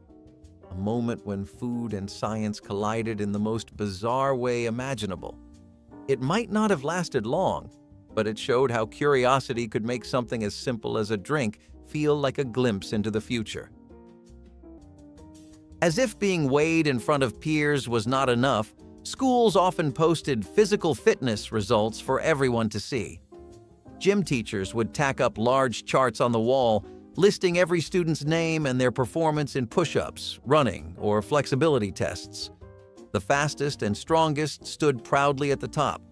Students would crowd around those charts, their eyes scanning for their names as if their entire worth hung on a single line of ink. Some pretended not to care, while others secretly compared themselves to friends, rivals, or even siblings in the same school. It was competition disguised as health education, and it shaped how kids saw their bodies for years to come. Everyone else fell into the lower ranks, names in plain sight. Teachers claimed it was motivation, but it was really shame in chart form. Students dreaded those announcements because there was no hiding from the numbers. If you struggled, everyone knew. If you excelled, you were expected to stay there forever. These lists divided kids as clearly as report cards, but with more embarrassment attached. What should have been about progress turned into a public scoreboard of failure. Many people who grew up then still recall the sinking feeling of seeing their name halfway down, or worse, at the bottom. The message was clear. Success was public, but so was shame. That kind of motivation did not build athletes. It built memories of humiliation that lasted long after graduation. The Partridge Family Christmas cartoon episode was the kind of 1970s holiday special that felt like someone took the spirit of the live-action show, added twice as many sparkles, and animated the whole thing with the brightest crayons the studio could find. The Partridge Kids, complete with perfectly feathered hair even in cartoon form, piled into their Technicolor tour bus for a holiday adventure that made very little sense and yet somehow felt exactly right. Every scene swayed to upbeat music that sounded like Christmas carols, sped up just enough to keep the energy crackling. Lori tried to keep everyone organized while Danny took charge of situations he definitely should not have been leading. Little Tracy occasionally wandered off to talk to friendly animals that appeared without any explanation at all. The animation leaned into bold colors and expressive poses that made even simple moments feel dramatic. But the animated spin-off never found a stable home in syndication, and the Christmas episode suffered most from the shuffle. Licensing bounced between companies, reruns dwindled to nothing, and eventually the holiday special vanished entirely into the fog of forgotten television history. Driving around to look at Christmas lights without seatbelts was one of those little joys that defined December nights in the 1970s. Families would load into the car after dinner, kids piling into laps or lying across the back seat while the heater hummed and the windows fogged just enough to need a little swipe with a sleeve. No one thought about rules or risks. It was about being together in that warm, rolling bubble, pointing out the biggest displays, the brightest reindeer, the houses where every inch twinkled like stars. Parents drove slowly, sometimes leaning out the window with one arm, sometimes steering with a confidence that only came from doing this every year of their lives. Today, though, not wearing a seatbelt is enough to get you pulled over before you reach the end of your street. Child safety laws turned what once felt natural into something unthinkable. But if you grew up in that era, you can still feel the vinyl seats beneath your hands, still hear your siblings shouting, still remember how safe it all felt before the world decided otherwise. Old formula mothballs with naphthalene were once a staple in every storage chest, attic box, and seasonal clothing bin, used by grandparents who swore by their ability to protect garments from moths. These little white spheres had a pungent smell that filled entire closets, drifting into hallways and drawers with an intensity no one questioned. Back then, people saw mothballs as a simple necessity, something you tolerated for the sake of saving your favorite wool coat or treasured blanket. They were tossed into trunks, packed with winter clothes and placed in basements year after year. But naphthalene fumes did not just repel insects. They built up in the air and entered the lungs of anyone living near them, especially children and pets. Over time, researchers linked naphthalene exposure to anemia, liver damage, and respiratory illness, revealing dangers no one had imagined. Grandparents who thought they were preserving their belongings were unknowingly exposing themselves to toxic vapors floating through their own homes. As the health risks became widely recognized, regulators banned the naphthalene versions and replaced them with safer formulations. Many families were shocked to learn the truth about something they had used for so many years without hesitation. Even today, the sharp smell of old mothballs can bring back memories, but it also carries a reminder that not every household tradition stands the test of time. These tiny spheres left behind a long legacy of both protection and unintended harm. Carrying switchblades as fashion accessories was one of those things that sounded far more dramatic than it actually felt in the 1980s. You would walk into a punk shop or a flea market, see a small display of polished metal blades, and think nothing of grabbing one to clip onto your belt or slip into a pocket. It was never about using it, it was about attitude, identity, and belonging to a scene that felt raw and alive.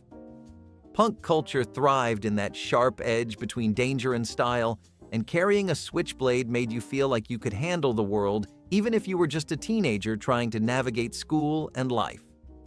Most people carried them the same way others wore heavy boots or spiked jackets, more costume than weapon. Adults looked the other way. Police rarely made a fuss unless someone was obviously causing trouble, and teens treated the blades like accessories they would never actually open. Today, though, the line between fashion and felony is razor thin. Switchblades are illegal in many states, and even possessing one can bring legal trouble that spirals out fast. The same object that once signaled independence and style now signals danger. Something about that shift feels like watching a part of youth culture get rewritten under harsher rules, losing the context that once made it harmless. The 1980s lived loudly, dressed boldly, and pushed limits, but now those same limits are fences that no one dares cross. Brominated vegetable oil, or BVO, was the secret ingredient that made 1950s fruit sodas look and taste so good. It kept the citrus flavor evenly mixed, preventing that oily layer from rising to the top. The chemistry was clever, the flavor refreshing, and the bright bottles flew off the shelves. For decades, no one questioned what brominated meant. It just sounded scientific, and science meant progress. But studies later revealed the truth. Bromine compounds did not just disappear. They built up in human tissue, especially fat, leading to headaches, memory loss, and nerve issues.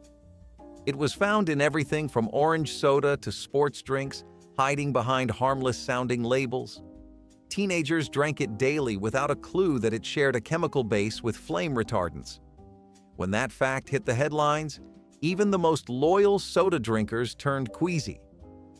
The same chemical family used in flame retardants was floating in your orange soda. When the public finally learned, it was too late for many. BVO had been in use for over 30 years. The Food and Drug Administration eventually banned it, leaving soda makers scrambling for safer replacements. Still, those who grew up in that era can probably remember the taste: sweet, fizzy, and unknowingly toxic. There was a time when ketchup came in colors you would never believe. Green Heinz EZ Squirt hit shelves in the early 2000s and turned every kid's meal into a wild art project. The company wanted to make eating fun again: bright purple, blue, and green sauces that squirted out of rocket-shaped bottles. Parents bought them by the dozen, and kids painted their French fries and hot dogs like edible canvases. The ketchup splattered across plates and lunch tables, creating masterpieces no art class could ever allow. Children squealed with laughter, while parents wondered how they would ever clean it off. For a brief, chaotic moment, dinner felt like finger painting with food, but the colors came at a cost. Those neon hues were powered by synthetic dyes later linked to behavioral issues and health risks in children. When regulations tightened around artificial food colorings, Heinz quietly pulled the plug. The bottles vanished, leaving behind only memories of bright green burgers and blue spaghetti nights. It was a strange experiment in marketing, one that proved just how far people would go for a dash of novelty at the dinner table. Still, anyone who grew up with EZ Squirt remembers it fondly, because nothing tasted quite like ketchup that looked like slime. Few experiences from 1970s gym class were as invasive as the uniform check. Gym teachers demanded absolute conformity. Every student had to wear the exact school-issued shorts and shirts, no exceptions. Before class began, teachers would sometimes order students to line up and lift their shirts slightly or tug their shorts to show the waistband, proving they were wearing the correct outfit underneath. Some students froze in embarrassment, their faces burning as teachers walked the line. Others tried to laugh it off, but the unease lingered long after class ended. The smell of sweat, the sound of whistles, and the echo of orders made those inspections feel like tiny military drills. If anyone forgot or substituted their own clothes, It meant detention or a lower grade. In some schools, girls were told to change in front of one another, and privacy barely existed. It was not just about uniforms. It was about control and compliance. Teachers believed enforcing sameness built unity, but it only built resentment and discomfort. For some students, those checks were humiliating and frightening, especially when teachers crossed personal boundaries in the name of discipline. Years later, those same rules feel unthinkable. What was once called routine inspection would now be recognized for what it truly was, an invasion of personal space that stripped students of both comfort and dignity. Deputy Dog's Christmas Snowstorm arrived on television screens with that laid-back Southern humor the character was known for, wrapped gently in a blanket of winter mischief and holiday warmth. The animation was simple, the jokes were cozy, and the characters moved with the slow, gentle pacing of a holiday morning when nobody was in any rush to do anything at all. The plot usually involved a snowstorm blowing through the swamp, sending Deputy Dog scrambling to keep holiday decorations from drifting away while preventing his friends from creating even bigger messes. Kids loved the gentle humor, the warm, drawling voices, and the way the snowfall looked like tiny cotton flakes drifting lazily across the painted backgrounds. There was something deeply comforting about watching a cartoon that never raised its voice or rushed toward any particular destination. But as decades passed, broadcasting rights grew tangled in complicated webs nobody could untangle. Some of the humor was deemed too outdated to air again. Reruns vanished, home releases never materialized, and the special slipped quietly into obscurity where only those who caught it during a lucky afternoon rerun still remember its gentle charm. Driving home. Christmas trees on car roofs without tying them properly was almost a holiday sport in the 1970s. Families would buy a tree that was always 2 feet taller than the living room allowed, hoist it onto the roof by sheer force of will, and toss 1 or 2 loops of twine over it with a confidence that probably came from nowhere rational. The wind would whip through the branches as the car pulled onto the road, and everyone inside held their breath just a little, watching for any sudden wobble. Nobody thought about fines or traffic violations or the possibility of the tree tumbling dramatically into the street.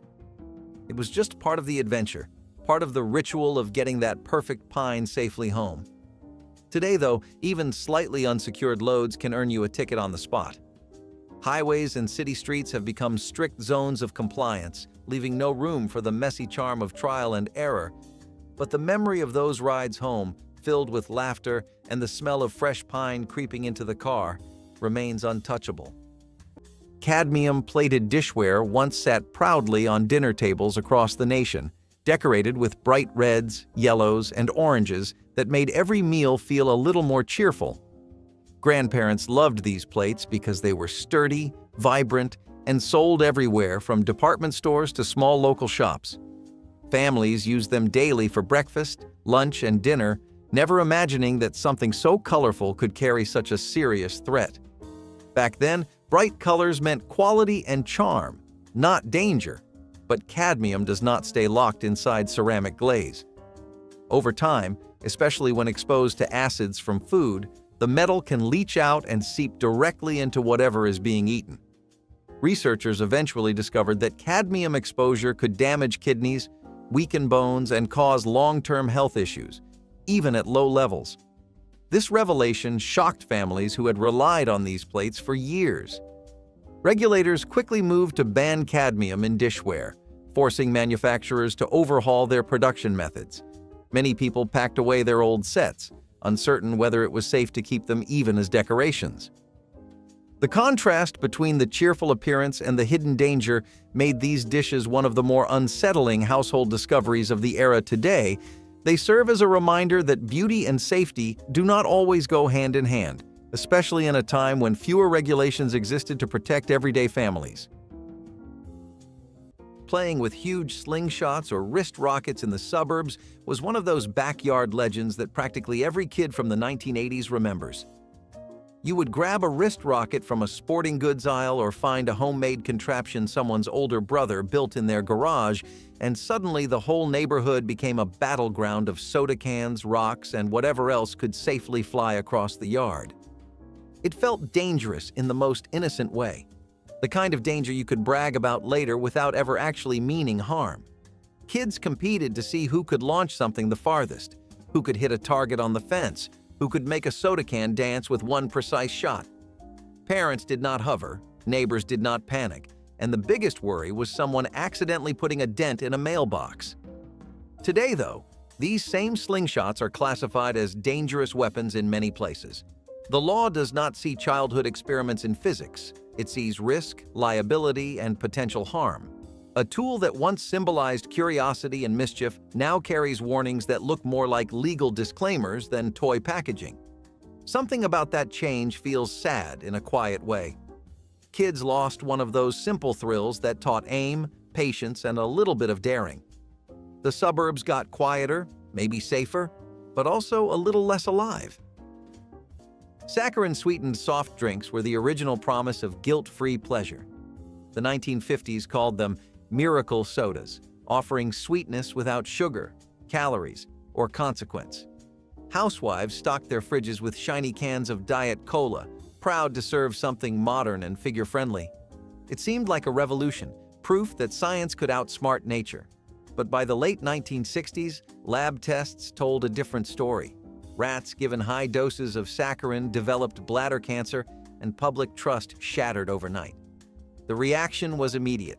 Panicked consumers poured out bottles, and news anchors warned of poison in your pop. It became the first true food scare of the modern age, and every can of soda turned into a question of faith. People learned that even sweetness, when manufactured, could carry a sting. Though later research softened the panic, the damage was done. The first wave of diet drinks disappeared, leaving behind fear and confusion. People realized that artificial could mean dangerous, and zero-calorie might come with a hidden cost. Saccharin eventually returned under tight regulation, but it never regained the innocent glow it once had. What began as liberation through chemistry ended as a cautionary tale of too much faith in innovation. Surge soda was more than a drink. It was a cultural explosion. Released in the 1990s as a direct rival to Mountain Dew, it promised high energy, loud flavor, and total chaos in a can. Teenagers swore by it. Advertisements showed skateboarders, gamers, and thrill-seekers cracking open cans of electric green liquid and living like every day was the X Games. Kids chugged it before school, hoping to stay awake through class, while parents called it liquid lightning. Surge wasn't just a soda, it was an attitude, a lifestyle captured in caffeine and sugar. For some, it was the first taste of rebellion in a can. The sugar and caffeine content was off the charts, and schools quickly started banning it from vending machines after reports of hyperactivity and caffeine crashes. Parents complained, health experts warned, and by the early 2000s, Surge had fizzled out. Years later, fans campaigned to bring it back, and Coca-Cola gave them a short revival. But it was never quite the same. The original Surge felt like freedom, a little reckless, a little dangerous, and a lot of fun. It was the taste of youth with no limits, bottled in neon green and sealed with a rush of pure nostalgia. One of the most common rules in 1970s classrooms was also one of the most unforgiving: no bathroom breaks without permission. Once class began, the door might as well have been locked. Teachers treated restroom requests as acts of rebellion, and many students learned to simply hold it in. Some would squirm quietly in their seats, eyes glued to the clock, praying for the bell. Others risked asking and endured public scolding that left them humiliated in front of everyone. The rule made something natural feel like a moral failure, and children learned to fear asking for help. Those who could not were met with scolding, shame, or even detention. It did not matter if you were sick, nervous, or desperate. Leaving without a signed slip meant disrespecting authority. Some teachers even believed denying bathroom breaks built discipline and focus. But for the children on the receiving end, it built fear and humiliation. Many remember sitting at their desks, counting the minutes, their stomachs in knots. A few could not wait, and those incidents haunted them for years. What was seen as order and control now reads as cruelty. Denying a child basic human needs was never about education, it was about power.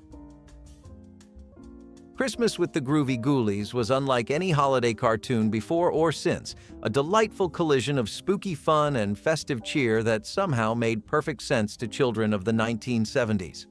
Imagine a group of cheerful monsters celebrating Christmas as if they were hosting a rock concert inside a haunted house, decorated with twinkling lights and plastic snow drifting from the rafters. The Ghoulies sang, danced, cracked jokes, and somehow made the spooky season work perfectly alongside the festive one without ever feeling like a contradiction. Kids adored the bright colors and silly humor, while adults found themselves humming the surprisingly catchy songs long after the credits rolled. The whole production bounced with an energy that felt both chaotic and perfectly controlled at the same time. But the special relied heavily on music owned by multiple companies, and when those rights expired, the whole production was yanked from circulation without warning. Attempts to reissue it ran into legal snarls that turned the special into television folklore. Today, it survives mostly as a nostalgic whisper among fans who remember the joy of watching monsters celebrate Christmas like the friendliest house band. Leaving kids alone at the mall during holiday shopping was one of those quiet freedoms parents had in the 1970s. They would drop you off with a handful of coins, a vague reminder to meet at the front doors by dinner, and trust that you would handle the rest. The mall was your world for the day, filled with music, toy displays, escalators that felt like rides, and the sweet smell of pretzels drifting through every hallway. You could roam from store to store with your friends, sit in the food court watching the holiday crowds, and feel grown up in a way few places could offer. Today, though, leaving a child alone like that is considered neglect. Authorities step in quickly, malls enforce strict policies, and parents face judgment from every direction. Something about that shift feels bigger than just safety. It speaks to how differently we view independence now. But for the kids who lived it, the mall was a kingdom, and those long afternoons exploring its bright corridors still glow in memory. Arsenic-treated wood for fences and decks was once considered the smartest choice for any outdoor project, promising durability and resistance to rot, termites, and weathering. Grandparents used it to build backyard fences, raised garden beds, picnic tables, and decks meant to last for decades. To families at the time, this wood felt strong, dependable, and far superior to untreated lumber that softened or rotted too quickly. Homeowners took pride in these projects, believing they were investing in something long-lasting and practical. But the protection came from chromated copper arsenate, a preservative that contained real arsenic. As the wood aged, small flakes and dust particles washed into soil, onto hands, and even into household pets who wandered through the yard. Long-term exposure to the chemical was later linked to multiple health risks, including cancer and skin damage. When researchers connected these dangers to common household use, regulators swiftly banned arsenic-treated wood for residential projects. Many families who had spent weekends building fences were shocked to learn the material they used carried risks far beyond simple splinters. Over time, safer alternatives replaced the older wood, but the memory of those green-tinted boards still raises questions about how many people unknowingly worked with toxic materials. Today, they remind us that convenience can sometimes hide contamination in places we least expect. Buying powerful laser pointers and shining them into the sky was a peculiar kind of thrill in the 1980s, something that felt like touching the stars for just a moment. Kids and adults alike would gather in a backyard at night, point the beam upward, and watch it stretch across the darkness like a secret signal to another world. It felt futuristic, almost magical, the kind of toy that made you believe technology was unlocking new corners of life you had never imagined. You might shine it across a distant building or through the branches of a tree just to see how far the light could go. No one thought about aircraft laws or federal safety regulations. It was just a light, a toy, a moment of innocent wonder. But today, those same beams are treated with the severity of a criminal act. Shining a powerful laser pointer into the sky can interfere with aircraft, endanger pilots, and result in federal charges. What was once a late-night joke or a backyard experiment is now a risky mistake with life-altering consequences. The world tightened the rules, and maybe for good reason. But in doing so, it took away one of those simple joys that made the night sky feel like a playground instead of a no-fly zone. The stars still shine, but the stories we tell under them feel different now. Tinned fish packed in PCB-laced oil was once considered a healthy, protein-rich option for busy families. Tuna, sardines, and anchovies sat neatly in shiny metal tins, waiting to become quick lunches or midnight snacks. The oil inside kept them moist and flavorful, but it also carried a hidden poison. At the time, convenience was king, and no one thought to question what made those tins last so long on the shelf. Housewives trusted the packaging, the labels, and the smiling faces in the ads that promised ocean-fresh flavor. The irony was cruel. In trying to make food safer from spoilage, manufacturers had filled it with something far worse. Polychlorinated biphenyls, or PCBs, were used in industrial lubricants and electrical equipment. Somehow, they found their way into the oils used for food preservation, contaminating entire batches of canned fish. PCBs did not break down easily. They accumulated in the body, linked to cancers and reproductive harm. At the time, no one had a clue that a simple tuna sandwich could contain a chemical cousin of motor oil. When the scandal finally broke, it rocked the seafood industry and reshaped how food safety was monitored. Factories were overhauled, regulations tightened, and faith in clean eating took a heavy blow. The sea that had fed generations now carried a warning label of its own. Crystal Pepsi was the drink that tried to reinvent soda and accidentally confused everyone. In the early 1990s, Pepsi wanted to symbolize purity and transparency, so they made a cola with no color at all. It looked like sparkling water but tasted like Pepsi, and that contradiction fascinated people. People stared at it on shelves, unsure if it was a prank or a promise, and yet curiosity always won. For a brief moment, it felt like drinking the future, a crystal-clear revolution in a brown-colored world. Even opening the bottle had a sense of wonder, like unveiling a secret that was hiding in plain sight. For a short while, it became a phenomenon. Commercials promised a clean, futuristic world in a clear bottle. But the illusion shattered quickly. Many consumers thought it was diet soda, while others complained that it tasted off, even though the formula was almost identical. Mislabeling, marketing confusion, and failed freshness tests in certain regions sealed its fate. It vanished almost as quickly as it appeared. Still, for those who remember it, Crystal Pepsi was unforgettable, not for its flavor, but for its ambition. It was a reminder that sometimes, when you try too hard to make something clear, you end up losing what made it real. Cafeterias in the 1970s had their own set of unspoken laws, and one of the worst was the clean plate rule. Children were told they could not leave the lunch table until every bite was gone. It did not matter if the food was cold, mushy, or nauseating. Wasting food was a sin, teachers said, especially when kids in other countries are starving. Supervisors patrolled the aisles, watching trays closely, and those who hesitated were scolded.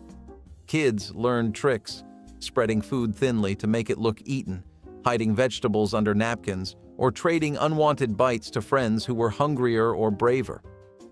The cafeteria became a quiet battlefield between appetite and authority, and everyone had their own small rebellion. Years later, many adults realized they still cleaned their plates out of habit, not hunger, a lesson they never asked to learn. Some kids tried hiding peas under napkins or sneaking food into milk cartons, but they usually got caught. The rule was meant to teach gratitude, but it often taught disgust. Many children developed unhealthy relationships with food, learning to eat even when full or to associate meals with pressure and guilt. For a generation, the school lunchroom was not just noisy and chaotic. It was a small theater of forced obedience. Today, the idea of punishing a child for refusing to eat would be unthinkable. But back then, finishing your plate was not just expected, it was mandatory. The Gumby Christmas Claytime special felt like someone had crafted the entire holiday out of green clay, warm lighting, and pure imagination stretched into stop-motion magic. Gumby and Pokey wandered through a snowy clay landscape where every footprint looked freshly pressed, every tree shimmered with hand-sculpted care, and every character had that gentle wobble unique to claymation of the era. The story was simple and heartfelt, often involving someone needing help, something going missing, or a small Christmas miracle tucked into a pocket of the clay world waiting to be discovered. Kids watched in awe as each scene seemed to breathe in slow, careful motions that felt more like dreams than television. The textures were rich, the colors were warm, and the silence between musical cues made every moment feel precious and intentional. But claymation was fragile. The materials aged quickly, and the original master suffered damage that made proper restoration nearly impossible. With no reruns scheduled and no reissued copies circulating, the special faded from public memory. People who saw it still recall the soft glow of its world and the peaceful snow that looked like it might melt if you touched the screen. Letting children knock on strangers' doors for caroling after dark was a treasured tradition in the 1970s. Kids bundled in scarves and mittens would walk from house to house, singing off-key, giggling between verses, and soaking up every ounce of attention from the adults who stepped outside to listen. There was a quiet trust holding the whole neighborhood together, the kind that let parents breathe easy in ways that feel impossible today. Children felt like they belonged to every house on the block, not just their own. And the darkness never felt threatening, only exciting. Neighbors welcomed them with cookies, cocoa, or a few pennies dropped into mittened hands. It felt safe, wholesome, and deeply connected to the spirit of the season. No parent hovered. No one followed behind in a car. The neighborhood itself acted like a guardian, watching over the wandering chorus. Today, though, the world is far more cautious. Children knocking on doors unsupervised is discouraged or outright banned in many places due to safety concerns and privacy rules. What was once a simple way to spread cheer has become a complicated question of risk. But the memory of singing beneath porch lights, breath turning to mist in the winter air, never fades. Pressure cookers without safety valves were once found in nearly every grandparent's kitchen, sitting on stovetops like sturdy metal workhorses ready to tackle any meal. These early models built pressure quickly, helping families cook stews, beans, and soups in a fraction of the usual time. Back then, efficiency was everything, and these cookers felt like the future of fast home cooking. People trusted them wholeheartedly, believing their heavy lids and thick walls made them fail-proof. But without proper safety valves, internal pressure had nowhere to escape when temperatures got too high. That built-up steam turned the cooker into a ticking bomb, capable of launching lids across kitchens or sending boiling food erupting in every direction. Stories of exploding pots became alarmingly common, with many home cooks experiencing burns or shattered kitchen walls. When regulators finally stepped in, they began enforcing strict safety standards that required multiple release mechanisms. Modern pressure cookers are far safer, but those older models left a legacy of caution in many households. Grandparents who lived through these accidents often share their stories with a mix of humor and relief, but the danger was real and unforgettable. Today, it is difficult to imagine using a pot that could explode without warning, yet it was once a routine part of home cooking. These early cookers serve as a reminder that progress sometimes comes with painful lessons. Owning exotic pets like monkeys or large snakes without licenses was an odd but surprisingly common trend during the 1980s. You would walk into certain pet shops, see a tiny monkey clinging to the bars or a massive snake curled like a rope, and you would not think twice about how strange it was that anyone could buy something so wild. People loved the novelty of it, the unique attention it brought, and the thrill of saying they owned a creature. Most people only saw in documentaries kids would invite friends over just to show off the pet's enclosure, and adults bragged about exotic animals the way people brag about cars or gadgets today. It was chaotic, unpredictable, and almost always a bad idea, but it was a snapshot of a decade that prided itself on standing out. Today, none of that would be possible without jumping through a maze of regulations. Exotic animals require permits, inspections, proper housing, and in many places, they are banned entirely. The world finally admitted that wild animals are not meant to live behind glass in someone's living room. The shift makes sense, but it also highlights the carefree eccentricity of the era. People wanted something extraordinary in their ordinary lives, and exotic pets gave them that feeling, even if only for a little while. Glass baby bottles with lead paint designs were once a symbol of love and care. Parents in the 1950s adored them, decorated with cheerful ducks, rabbits, and pastel-colored animals. They were gifts for baby showers, proudly displayed in kitchen cabinets, tiny keepsakes of innocence. It was the height of the post-war baby boom, and the market was flooded with products that blended charm with modern design. Mothers trusted anything that looked sanitary and cute, assuming regulators had already done the worrying for them. But in truth, safety testing barely existed. Style mattered more than science. The paint used for decoration contained lead, a neurotoxin that accumulates in growing children and causes irreversible brain damage. No one imagined those smiling cartoon faces could poison their babies. For years, infants drank warm milk from bottles that looked wholesome but were dangerously contaminated. By the time regulators banned lead paint, the damage had already reached countless households. Modern parents might shudder at the thought, but those pastel bottles still turn up in antique stores, a haunting reminder that even the cutest products can hide something cruel. Beauty, it turns out, should never come before safety.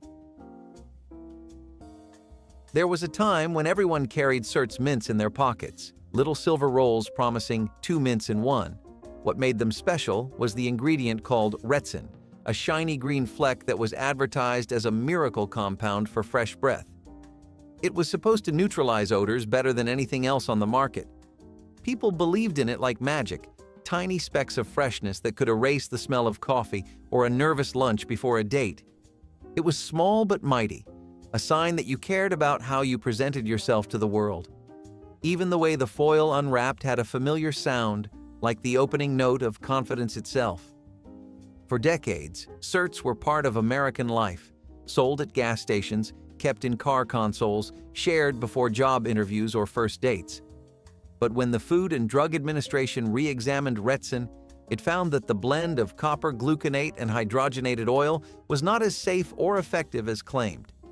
The ruling forced the end of production, and one of America's simplest pleasures disappeared overnight. Today, the word Certs barely rings a bell, but for many, that minty crunch lives on in memory. It was never just about breath. It was about confidence, a tiny piece of everyday ritual that quietly vanished from the grocery aisle. Discipline in the 1970s could take strange and terrifying forms, and one of the harshest was the principal's office lock-in. When students misbehaved or needed to cool down, some principals would place them in small storage rooms or supply closets, alone, in silence, sometimes in the dark. There were no cameras, no supervision, just fear.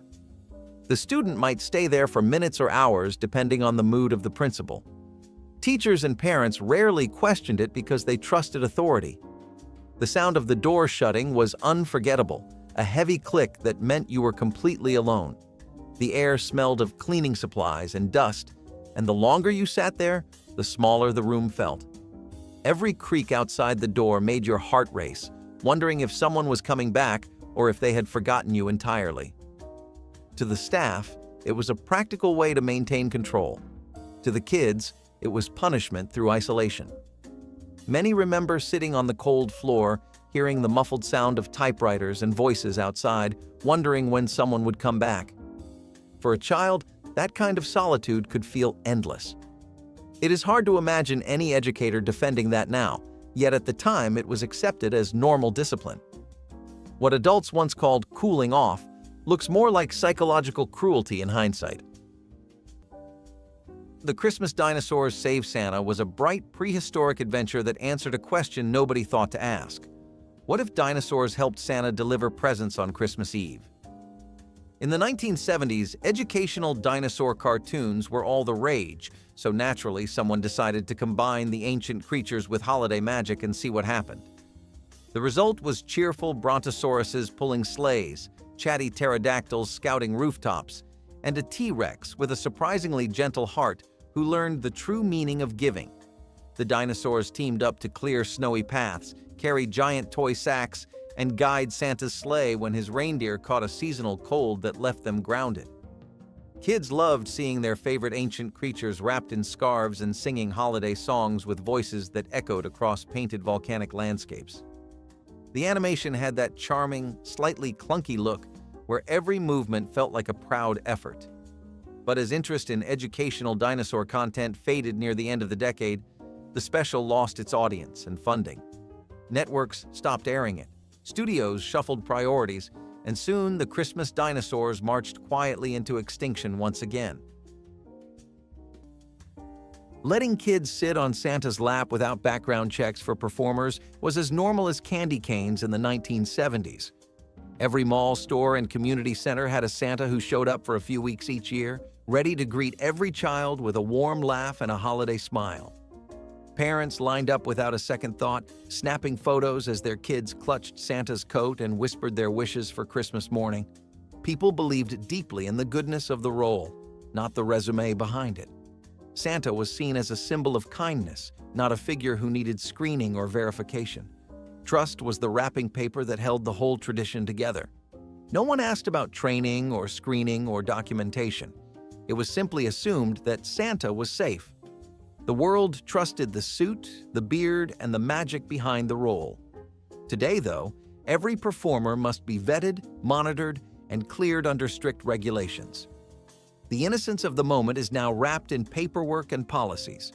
Maybe it is necessary, but it also reminds us of a time when trust came easier and magic needed no signatures. Household bug bombs with DDT were once considered the ultimate solution for any insect problem, filling homes with a haze of chemicals that promised to wipe out everything from roaches to ants. Grandparents shook the can, placed it in the center of a room, and pressed the button before leaving the house for hours. When they returned, they believed they were stepping into a cleaner, safer home, free from pests that threatened their food or comfort. Back then, DDT was widely trusted, seen as a scientific miracle that protected crops, homes, and even public spaces. But DDT does not simply evaporate after use. It lingers on surfaces, carpets, clothing, and even inside the human body. Accumulating with every new exposure, scientists later discovered that DDT disrupted hormones, damaged wildlife, and posed serious health risks to people of all ages. When the evidence became undeniable, regulators banned DDT nationwide, and the household bug bombs that contained it vanished from store shelves. Many families were shocked to learn that something they used regularly carried dangers far beyond the bugs it killed.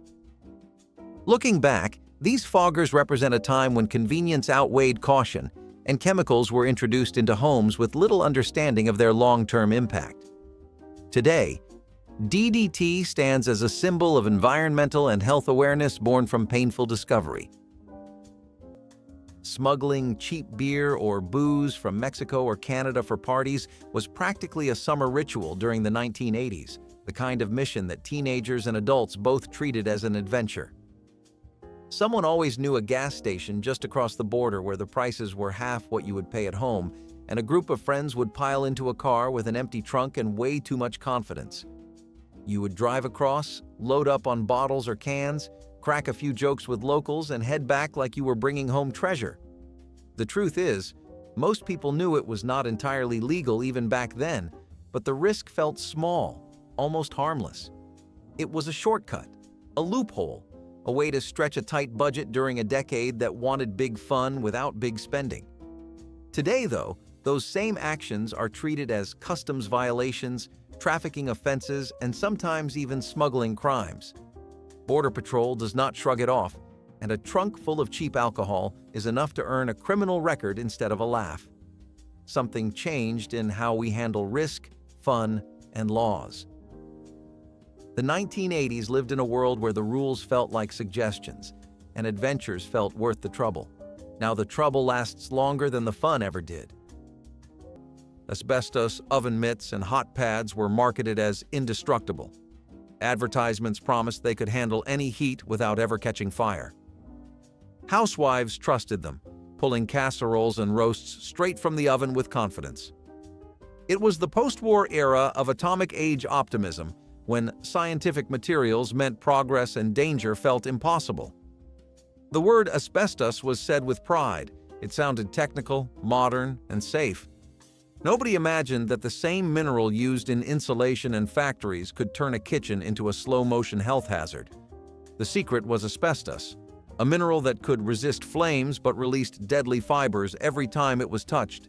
Each squeeze, each fold, released invisible dust into the air. Over time, those fibers lodged deep in the lungs, leading to mesothelioma and other fatal illnesses decades later. The danger was silent and patient, hiding behind the promise of safety. By the time the truth came out, many who used them daily were already sick. Asbestos was once hailed as the perfect material for modern living. It ended up becoming one of history's most infamous killers. Those oven mitts, sold with warmth and trust, literally took people's breath away. Sometimes even the most ordinary snacks carry hidden danger. In 2018, Ritz Bits sandwich crackers with peanut butter were pulled from shelves after a massive recall. The culprit was undeclared whey powder contaminated with salmonella. Parents gasped, wondering how something so small could cause so much fear. For decades, Ritz had been a symbol of comfort, safe, predictable, and always there. The news felt like a betrayal, a reminder that even trusted names could crack under pressure. It was a shocking discovery because Ritz was a household name trusted for generations. Parents who packed those mini sandwiches into lunchboxes never thought twice about them. But suddenly, something so innocent became unsafe. The recall stretched across all 50 states, and boxes were destroyed by the truckload. For weeks, grocery stores had empty shelves where Ritz once stood. Though the company reformulated and returned the product, the incident left a lasting mark. It was a reminder that even comfort food can be fragile, that behind every familiar logo are real risks and real people trying to make it right again. Disrespecting a teacher in the 1970s was one of the gravest offenses, and disrespect could mean almost anything. Rolling your eyes, sighing, or even questioning an instruction was considered insubordination. Some students were immediately suspended or expelled on the spot. Principals supported their staff without question, and parents often sided with the school, assuming the teacher was right. It was an era when adults ruled without challenge. Children's voices held little weight, even when they were punished unfairly. Some kids learned to mask every reaction, forcing themselves to nod and smile even when they disagreed. Others stopped participating altogether, afraid that curiosity might be mistaken for defiance. The silence that filled classrooms was not respect, it was survival. The system valued obedience above fairness, and once labeled disrespectful, a student's record could follow them for years. For many, it was the end of trust in authority. The lesson was not about manners or self-control, it was about silence. The smallest act of independence could end a future, and that reality shaped how an entire generation learned to swallow their opinions. Today, that kind of blind punishment feels extreme, but back then, it was the rule of the classroom. The Wacky Races Christmas Rally took the show's chaotic energy and wrapped it tightly in tinsel, snowdrifts, and competitive holiday spirit that made every lap feel like a celebration. All the racers returned, each determined to win the North Pole Cup while navigating snowy roads, slippery ice patches, and the occasional mischievous elf causing mayhem along the frozen track. Dick Dastardly plotted elaborate holiday-themed traps while Muttley giggled with delight every time a snowman exploded in just the wrong place. The animation bounced with frantic energy, cars skidding through winter wonderlands painted in bright blues and sparkling whites. Kids leaned forward without realizing it, caught up in the chaos of vehicles rocketing across landscapes that looked like Christmas cards come to life. Every crash felt harmless, every scheme felt playful, and every finish line felt earned. But the special featured characters owned by several different rights holders, and once the contracts expired, the whole holiday rally fell into legal limbo. Attempts to re-air it were blocked by overlapping claims that nobody could untangle. Today it exists only in fleeting memories, and a few blurry promotional images. Using real candles in church pageants and school plays was one of the most beautiful and unnerving traditions of the 1970s. Children walked down aisles holding flickering flames while choirs sang softly, the warm glow reflecting off every wall and making the entire room feel holy and alive. Teachers handed out matches or lighters without hesitation, helping kids ignite candles they barely understood how to hold. There was a reverence in the room that even the adults could feel, a sense that the fire itself was part of the story. No one imagined disaster. They imagined tradition, history, and meaning. And for a few moments, every child felt trusted beyond their years. The scent of melted wax filled the air, becoming part of the memory itself. Today, though, open flames around children are banned in almost every school and most churches. Fire regulations leave no room for risk, even in the name of tradition. But anyone who stood there holding that tiny flame remembers how powerful it felt, how it transformed an ordinary evening into something unforgettable. Copper arsenate weed killers were once a common tool for grandparents who prided themselves on tidy lawns and well-kept gardens. These powders and sprays were marketed as powerful solutions that destroyed stubborn weeds without harming surrounding plants. Homeowners used them along sidewalks, flower beds, and backyards, believing they had discovered the secret to a perfectly maintained outdoor space. Back then, people trusted whatever the store shelves offered, confident that anything sold publicly must be safe. But copper arsenate contains real arsenic, a toxic heavy metal capable of lingering in soil for decades. As families worked in their yards, small clouds of dust drifted into the air, onto hands, or into the dirt where children later played. Pets walked through treated sections unknowingly, and rain spread the residue even farther than people expected. When researchers documented the extent of soil contamination and health risks, regulators banned the use of these weed killers for residential areas. Many families were stunned to learn that their once prized lawns had absorbed hazardous chemicals from years of enthusiastic yard work. Even today, some older properties still test positive for lingering arsenic near garden beds or fence lines.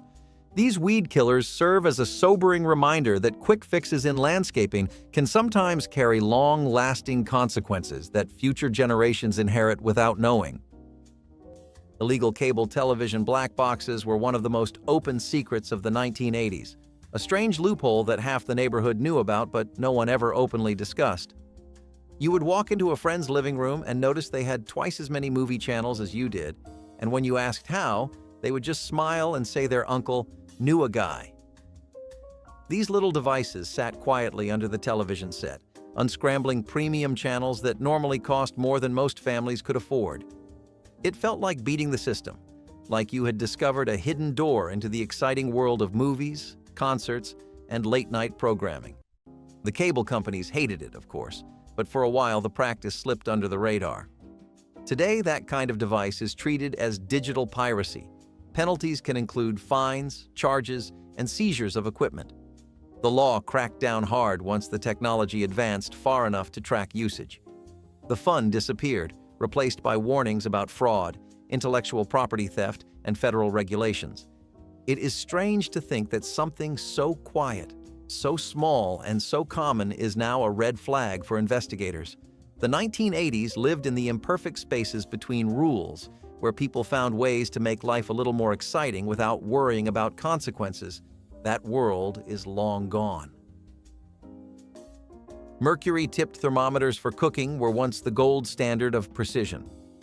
Every 1950s kitchen had one. The sleek silver line inside was mesmerizing. It measured everything from candy to roast temperatures, ensuring no recipe failed. Parents marveled at the metallic shine, and kids watched the silver bead race up the tube as if it were alive. No one realized that inside that innocent glimmer was one of the most poisonous substances known to man. In homes across America, small spills turned into invisible clouds of vapor that lingered for hours, even days. But few knew that inside that little glass tube was one of the most toxic substances on Earth. Mercury, if released, could evaporate and poison the air, damaging nerves and organs. Accidents happened more often than you might think. One slip, one crack, and the shiny silver would roll across the counter like liquid metal, fascinating but deadly. Children played with it, adults brushed it off, and homes unknowingly filled with toxic vapor. Eventually, scientists proved what had long been suspected. Even tiny amounts could cause serious harm. The thermometer was replaced by safer tools, but its legacy lingered in the memories of those who grew up watching that silver line dance up and down with the heat. Yoo-hoo was a drink built on nostalgia long before nostalgia became a trend. Its chocolatey flavor was a childhood staple, the kind of sweet, slightly watery treat that made you feel like everything was simpler back then. But the early formula carried a secret: sodium benzoate levels that could become unsafe under heat or improper storage. When the truth came out, it shocked people who had grown up with that yellow bottle as part of their lives. Yoo-hoo wasn't just a drink, it was a summer memory, a lunchbox companion, a reward after mowing the lawn. To learn it could spoil so easily felt like finding out your childhood friend had a dark side. In hot delivery trucks and sunlit store displays, the preservative sometimes reacted to spoil the drink faster than expected. The company faced growing scrutiny, and regulators demanded changes. By the time Yoo-hoo was reformulated, the charm of its golden age had faded a little. Still, for many who grew up in the 50s through the 80s, that yellow bottle remains a symbol of innocence, when a chilled chocolate drink on a summer afternoon could make the whole world feel right again. School clubs and extracurricular activities in the 1970s reflected the strict gender expectations of the time. Boys could not join cheerleading, dance, or home economics, and girls were banned from football, mechanics, or debate clubs in some districts. Guidance counselors openly discouraged students from crossing those lines, warning it would bring the wrong kind of attention. For many schools, gender roles were treated as tradition, not discrimination. The boy who wanted to sew was mocked. The girl who wanted to weld was told no. Even as the women's rights movement grew nationwide, schools lagged behind, teaching conformity instead of equality. Some students challenged the system anyway, quietly showing up at the wrong club meetings just to prove they could. They were often laughed at or sent home, but their courage started to chip away at the old expectations. Those small acts of rebellion became the cracks that would eventually break open the walls of gendered education. The rules were often unwritten but deeply enforced by both teachers and peers. Only toward the late 1970s did some districts start allowing mixed activities, but by then, countless students had already been pushed into boxes they never fit in. These outdated club restrictions might seem small, but they taught something far larger: who society thought you were allowed to be. Josie and the Pussycats' holiday road trip sent the band on a snowy cross-country musical adventure filled with bright costumes, catchy jingles, and plenty of cartoon hijinks that kept children glued to their screens. The group traveled from town to town, playing cheerful holiday concerts and solving small mysteries along the way that wrapped up neatly before the commercial break. There was a scene where the band performed on a moving sleigh that somehow stayed perfectly in tune despite the wind blasting past their faces. The animators took full advantage of the era's love for bold color palettes, turning every moment into a postcard of 1970s style that glowed through the television.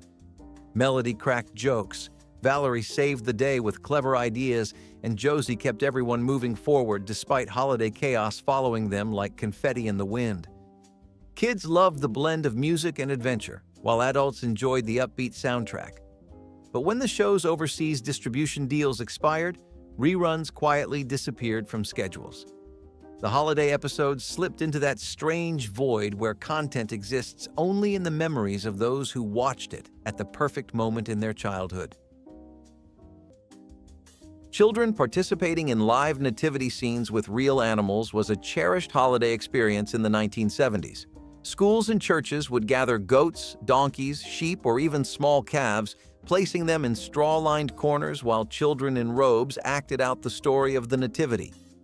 The animals brayed, shifted, or occasionally caused chaos, but everyone loved it.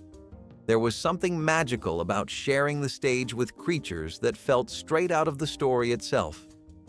Children learned gentleness and patience in ways no classroom lesson could teach, and the unpredictability of the animals made every performance feel alive.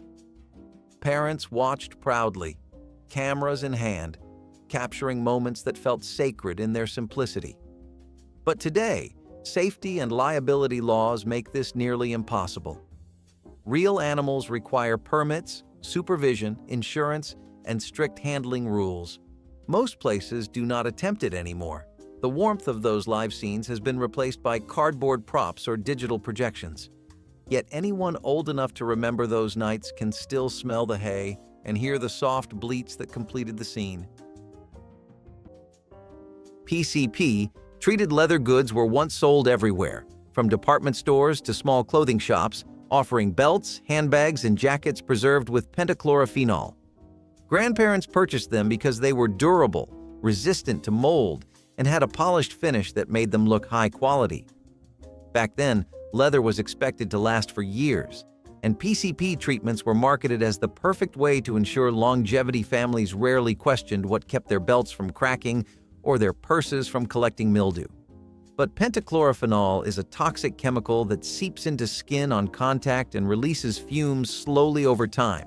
Researchers found that even casual handling caused exposure to a substance linked to liver damage, immune system issues, and long-term health effects. Children especially absorbed the chemical quickly when they touched bags or jackets treated with it. Once these dangers became public, regulators banned PCP for consumer products, forcing companies to switch to safer preservation methods. Families who owned older leather goods often had no idea they had been carrying or wearing something harmful for years. The contrast between a stylish accessory and the chemical hiding inside it made PCP-treated leather one of the more surprising household hazards of its time.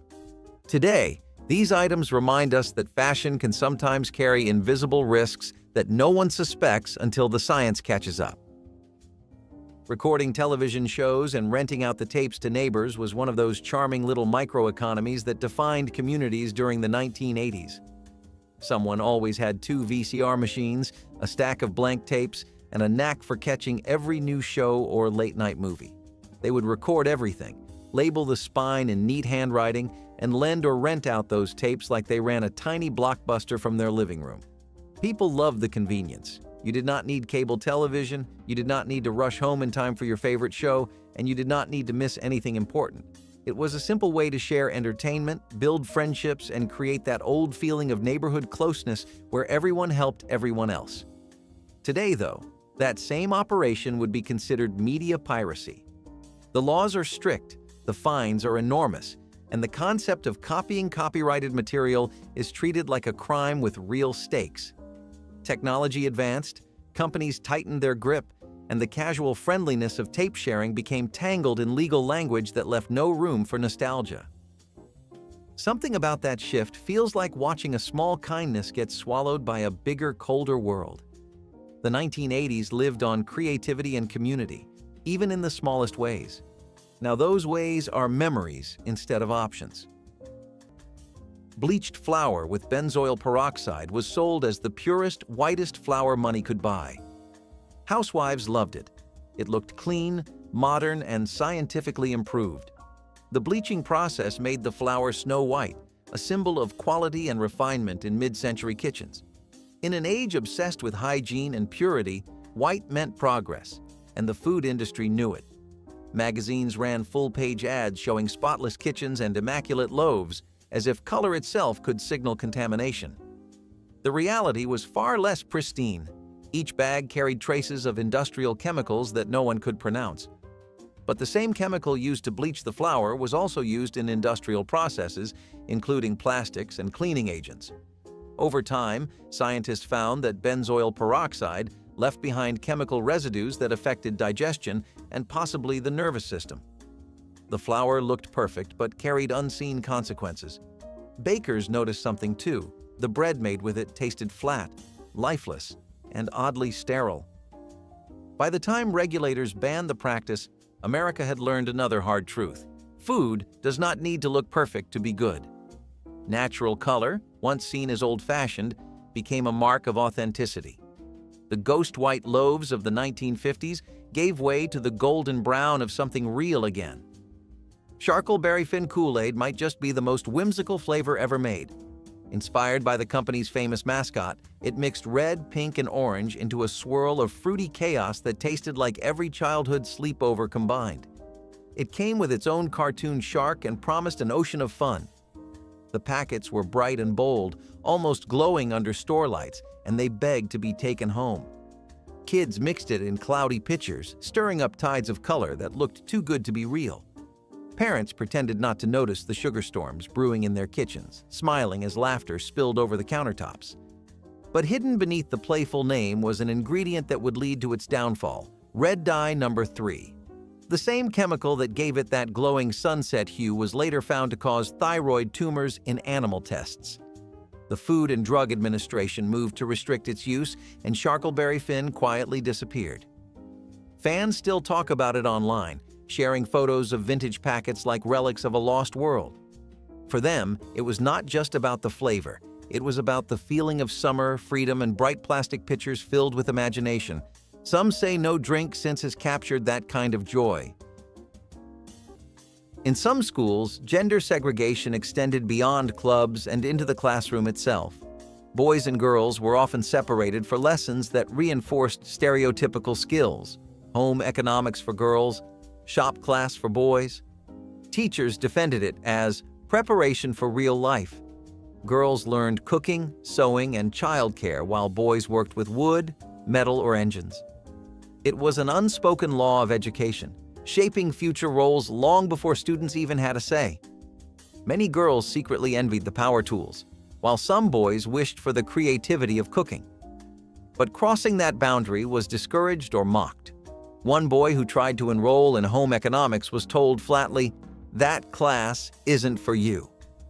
A girl who asked for shop was laughed at until she dropped the request. The system pretended to prepare kids for life, but what it really did was decide it for them. These divisions quietly told students that their future was already decided, that curiosity had limits based on gender. By the end of the decade, integration began slowly, but the damage lingered. The classroom had already taught its lesson: equality was optional.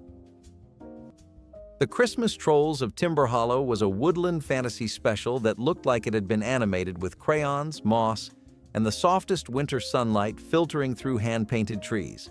The trolls were more whimsical than frightening, with big noses, fluffy hair, and oversized mittens that made everything they touched seem gentler and warmer. There was a sequence involving glowing berry lanterns that felt so enchanting people still describe it decades later. The trolls danced in circles around a fire that shimmered like painted light, their shadows stretching and curling like characters of their own. The story followed their efforts to protect Timber Hollow from an unexpected winter disaster while preparing for their once-a-year holiday feast. Kids loved watching the trolls tumble through snow, gather glowing berries, and sing harmonies that sounded like lullabies mixed with wind chimes. But as animation standards evolved, the troll designs were labeled outdated, and concerns grew about how certain features might be interpreted by modern viewers. The special was quietly shelved, never remastered, and rarely mentioned again by anyone with authority to bring it back. Town parades throwing unwrapped candy at crowds was one of the purest delights of Christmas in the 1970s. Parade floats would inch slowly down the street while performers and volunteers tossed handfuls of brightly colored treats into cheering crowds. Children scrambled joyfully to pick them up, stuffing pockets and mittens with their sugary loot. There was always a burst of laughter when a piece bounced off a boot or skidded across the pavement like a tiny comet. No one cared that the candy was unwrapped. It was part of the thrill. And parents loved watching their kids dive after sweets like treasure hunters on a winter adventure. Nobody worried about wrappers, allergies, or sanitation. It was just part of the fun, a tiny burst of excitement in the middle of winter. Today, though, this practice is banned almost everywhere. Injury risks, food safety rules, and liability concerns have shut it down. Wrapped candy is allowed in some places, but even that comes with restrictions.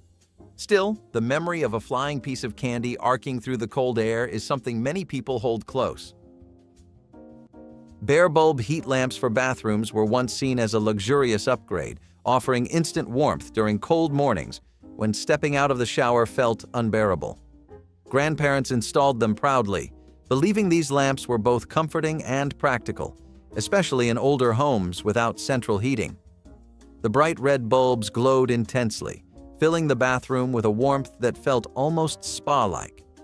People trusted them completely, flicking the switch every morning without considering any risk beyond the heat itself. But bare bulbs are fragile, and these lamps were often placed dangerously close to moisture. If water splashed onto the hot surface, the bulb could shatter violently, sending glass shards across the bathroom. Worse, the exposed wiring and intense heat created real fire hazards in rooms filled with towels, curtains, and wooden cabinets. When safety investigators documented the number of injuries in home fires, regulators banned these lamps and required protective coverings for any bathroom heating fixtures. Families who once saw these bulbs as a luxury suddenly realized how hazardous they truly were. Today, modern heating systems and safer bulb designs have replaced those old fixtures. But the memory of that glowing red light still lingers in many households.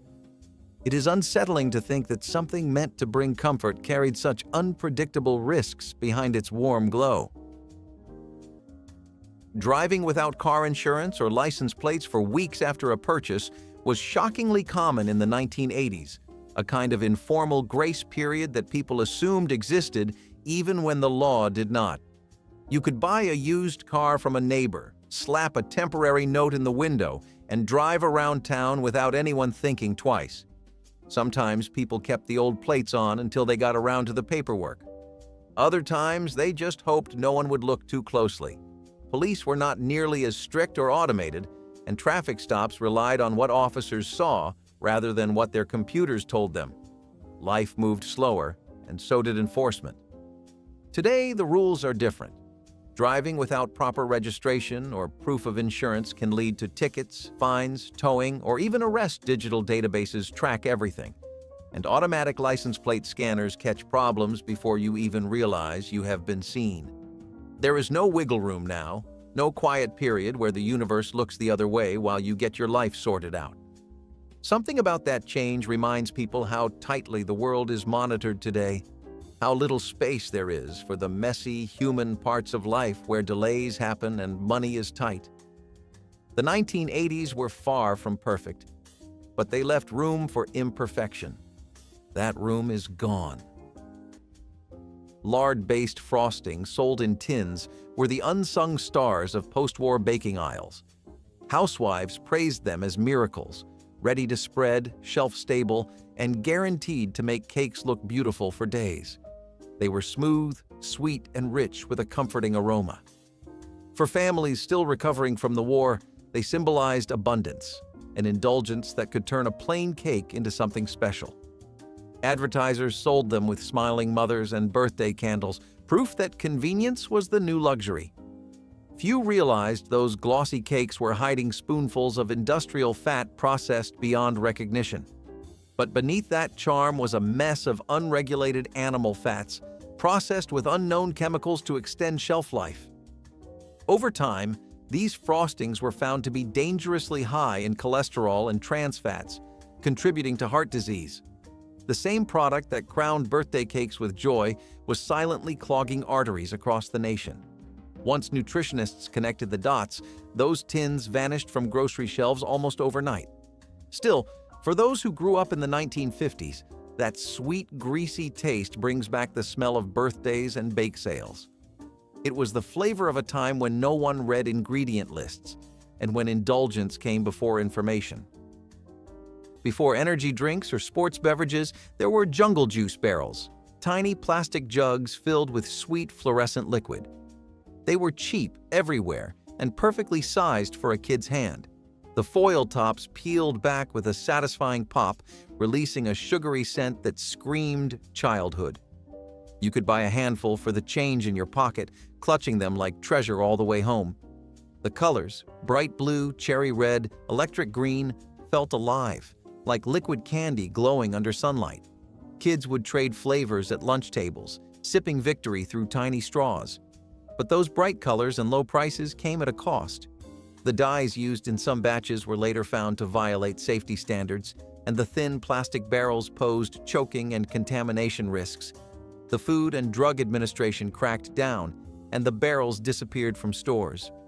Still, everyone who grew up in the 90s remembers seeing them stacked in pyramids at grocery entrances, 5 for $1, glowing like treasure. It was the drink of summer camps, playgrounds, and birthday parties. Today, the thought of drinking one might make adults cringe, but for a generation of kids, that syrupy taste still feels like home. Educational film strips in the 1970s painted a world that mirrored the biases of the time, and few questioned it. These short instructional movies were shown in dark classrooms, the whir of the projector filling the room. They covered everything from hygiene to civics, but often with a narrow, stereotyped view of race, gender, and culture. Women were shown cooking, cleaning, and smiling in the background. Men were leaders, thinkers, and decision-makers. Non-white characters were rarely present, and when they were cast as sidekicks or cautionary examples. Students sat quietly, watching these stories over and over, believing them to be truth. There was no discussion, no challenge, only quiet acceptance. Those flickering frames of the perfect life became part of how a generation learned what was normal and what was not.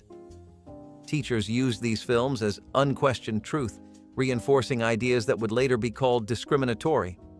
Students absorbed it all because no one told them otherwise. The perfect American family on screen looked the same every time: white, suburban, and obedient. For many children, that was the only version of success they were ever shown. Decades later, those same reels feel like relics of a darker lesson: that education was not always about learning. It was about shaping what society wanted you to believe. The Great North Pole Talent Show was a musical spectacle that played out like a holiday variety hour hosted by elves who had clearly never rehearsed anything in their lives.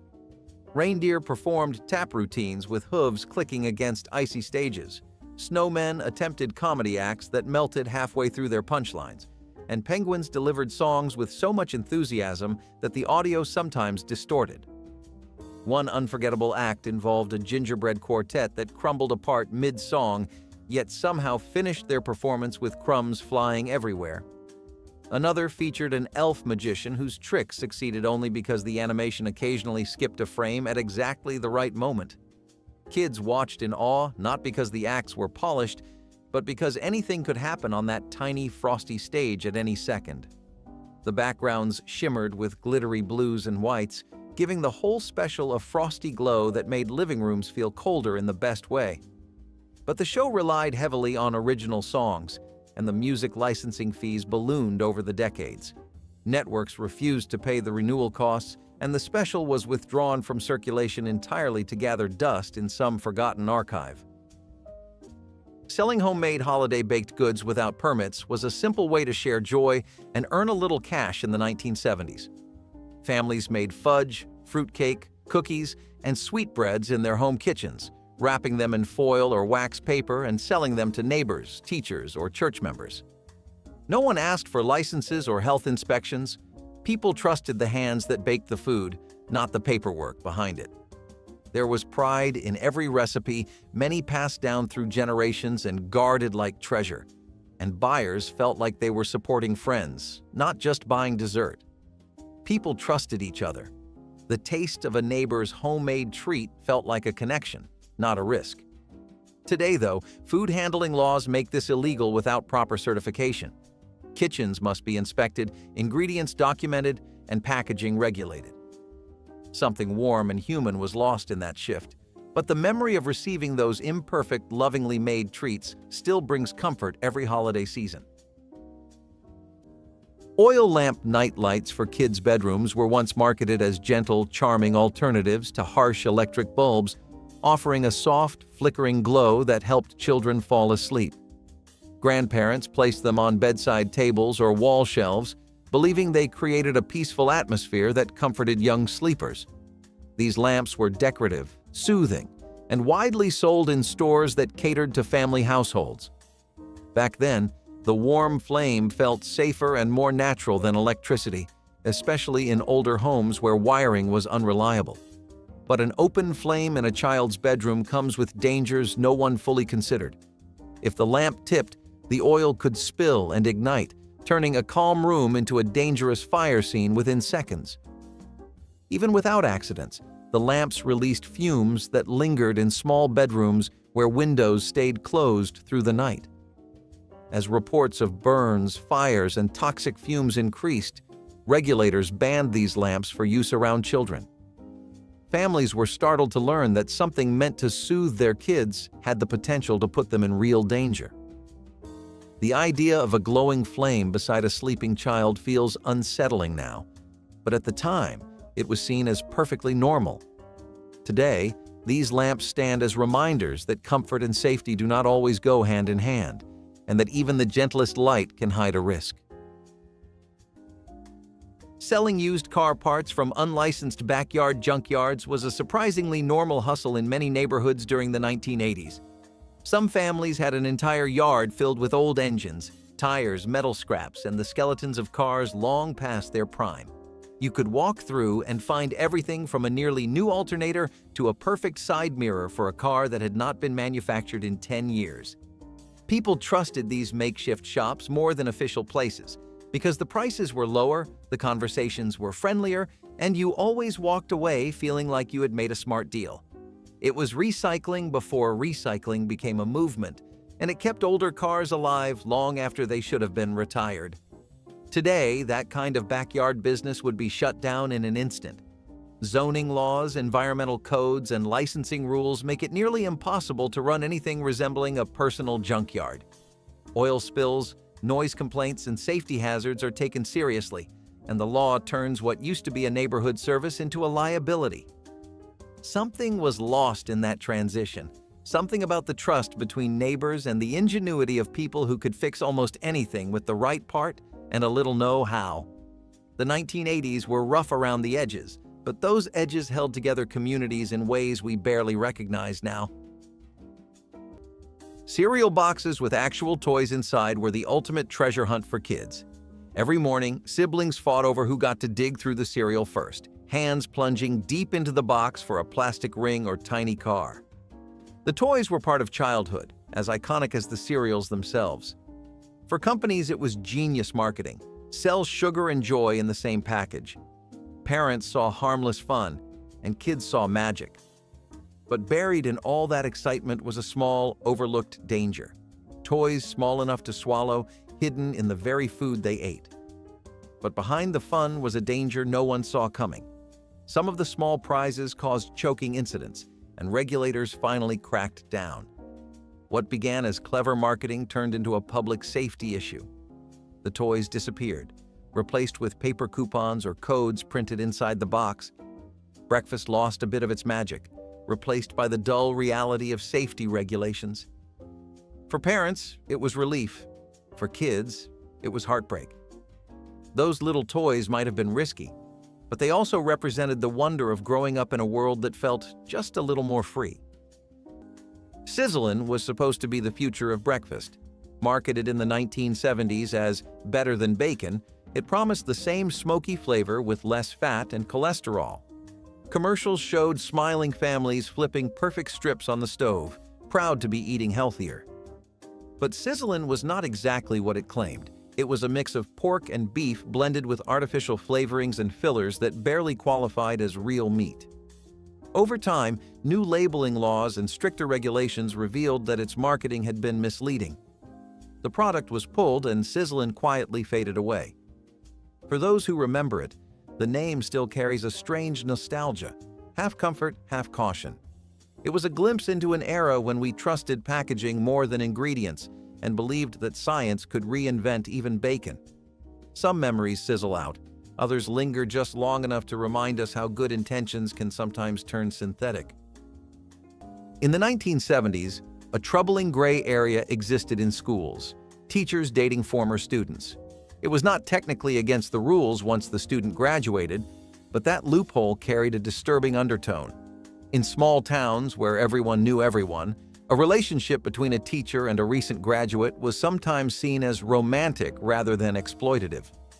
Teachers held enormous power and influence, and that dynamic did not suddenly vanish with a diploma. Many of these relationships began with years of familiarity, mentorships that quietly blurred into something more. Some teachers waited until a student's 18th birthday to make a move, proudly insisting it was perfectly legal. Administrators often looked the other way, treating it as a private matter instead of a professional violation. The cultural mindset was permissive.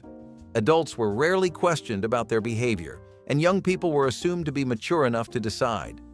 But beneath the surface, it reflected a system that misunderstood consent and normalized imbalance.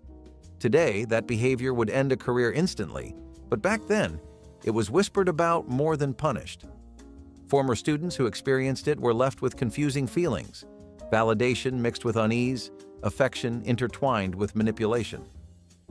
The line between teacher and student was never meant to be crossed, yet for many in that era, it was erased by silence.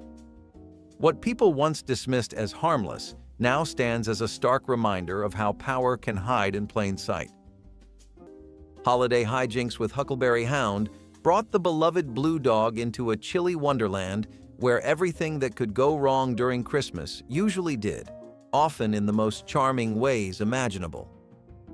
Huckleberry tried decorating trees that fell over the moment he stepped back, sang carols slightly off-key while neighbors politely closed their windows, and attempted to help Santa in ways that created more trouble than assistance. One gag involved Huckleberry wrapping himself completely inside a string of lights, blinking in perfect rhythm with the background music while looking utterly bewildered. Another saw him trying to shovel snow in an animation loop so oddly timed that he never seemed to make any progress at all. Yet kids roared with laughter because the mistakes felt intentional, like part of Huckleberry's gentle holiday charm that made failure feel like success. The humor was light, the pacing slow and cozy, and the animation filled with that unmistakable Hanna-Barbera bounce. But as years passed, certain jokes and cultural references were deemed too outdated for modern reruns. Rights complications added another barrier, and the holiday short slipped quietly into retirement where only warm memories remain. Neighborhood gift swaps with homemade alcohol were common during the 1970s, especially among adults who loved giving bottles of homemade wine, spiced rum, or boozy eggnog. It was a heartfelt gesture, something made with time and care that carried the spirit of the season. People laughed as they compared recipes, shared bottles after dinner, or kept them for Christmas Eve gatherings. Every bottle told a story of family traditions, of trial and error, of batches that turned out perfect and batches that definitely did not. Sharing it felt like sharing a piece of your home, and receiving it felt like being invited into someone else's. No one worried about licensing or alcohol regulations. It was community, plain and simple. Today, though, giving or trading unlicensed alcohol is illegal in many states. The law sees risk where people once saw generosity, but for those who lived it, those clinking bottles remain part of Christmas memory, warm and unmistakably human. Handheld hair dryers without ground fault protection were once an everyday sight in your grandparents' homes, used casually near sinks and bathtubs without anyone thinking twice. These early dryers felt modern and powerful, delivering hot air much faster than older models, and families trusted them completely. People used them in tight bathrooms with damp floors, steam-filled mirrors, and water splashing everywhere. Back then, nobody understood how easily electricity and water could turn a simple routine into a life-threatening moment. If these dryers slipped, touched water, or shorted out, there was nothing to stop a surge of electricity from traveling straight through the device. Many accidents happened quietly, without warning, leaving families stunned by how quickly a normal morning could turn tragic. Over time, regulators stepped in and required ground fault protection to keep bathroom outlets and appliances safe. Today, it is difficult to imagine a world where a hairdryer had no automatic safety shutoff at all. Selling baked goods or crafts from home without permits was one of those casual side incomes that kept countless families afloat during the 1980s. You would walk into a neighbor's kitchen and see trays of cookies cooling on the counter or handmade trinkets laid out on a table, ready to be sold at church events, school fairs, or right from their front porch. No one asked about health codes or business licenses because everyone understood the spirit behind it. People were trying to make ends meet, trying to stay creative, trying to keep their households running on tight budgets. The neighborhood supported it with open arms because these little home businesses felt personal and honest. Today, though, the same effort is wrapped in layers of rules about taxes, inspections, food safety standards, and zoning laws. Authorities shut it down quickly, no matter how harmless the intention is. It is one of those moments where you realize how different the world has become, how something that once symbolized community now symbolizes red tape. Aerosol cheese in steel cans was the kind of futuristic food that only the 1950s could have dreamed up. It was creamy, convenient, and somehow scientific. All the things that modern America was obsessed with at the time. Housewives marveled at how it could be sprayed directly onto crackers, celery sticks, or even straight into the mouth of a giggling child. It felt like progress you could taste. No knife, no cleanup, no effort. The secret behind the spray was pressure from chlorofluorocarbons, or CFCs, the same chemicals used in aerosol hairspray and refrigeration. They made the cheese foam perfectly, airy and light, and gave it that signature hiss when you pressed the nozzle. Nobody thought twice about it until scientists in the 1970s revealed that CFCs were eating away at the ozone layer, literally tearing a hole in the atmosphere. What had once been the pride of kitchen technology suddenly became an environmental villain. The cheese itself wasn't the problem. It was what made it spray that turned it into a global issue. Companies scrambled to replace the formula, switching to safer propellants, but the reputation stuck. The phrase "cheese in a can" went from novelty to punchline. For those who lived through its rise, it will always taste like nostalgia and a little bit of guilt. Before you go, tell us which band 80s laugh you miss most in the comments. Tap like if this trip through forgotten fun brought back a smile, and subscribe so you never miss another journey into the humor history tried to hide.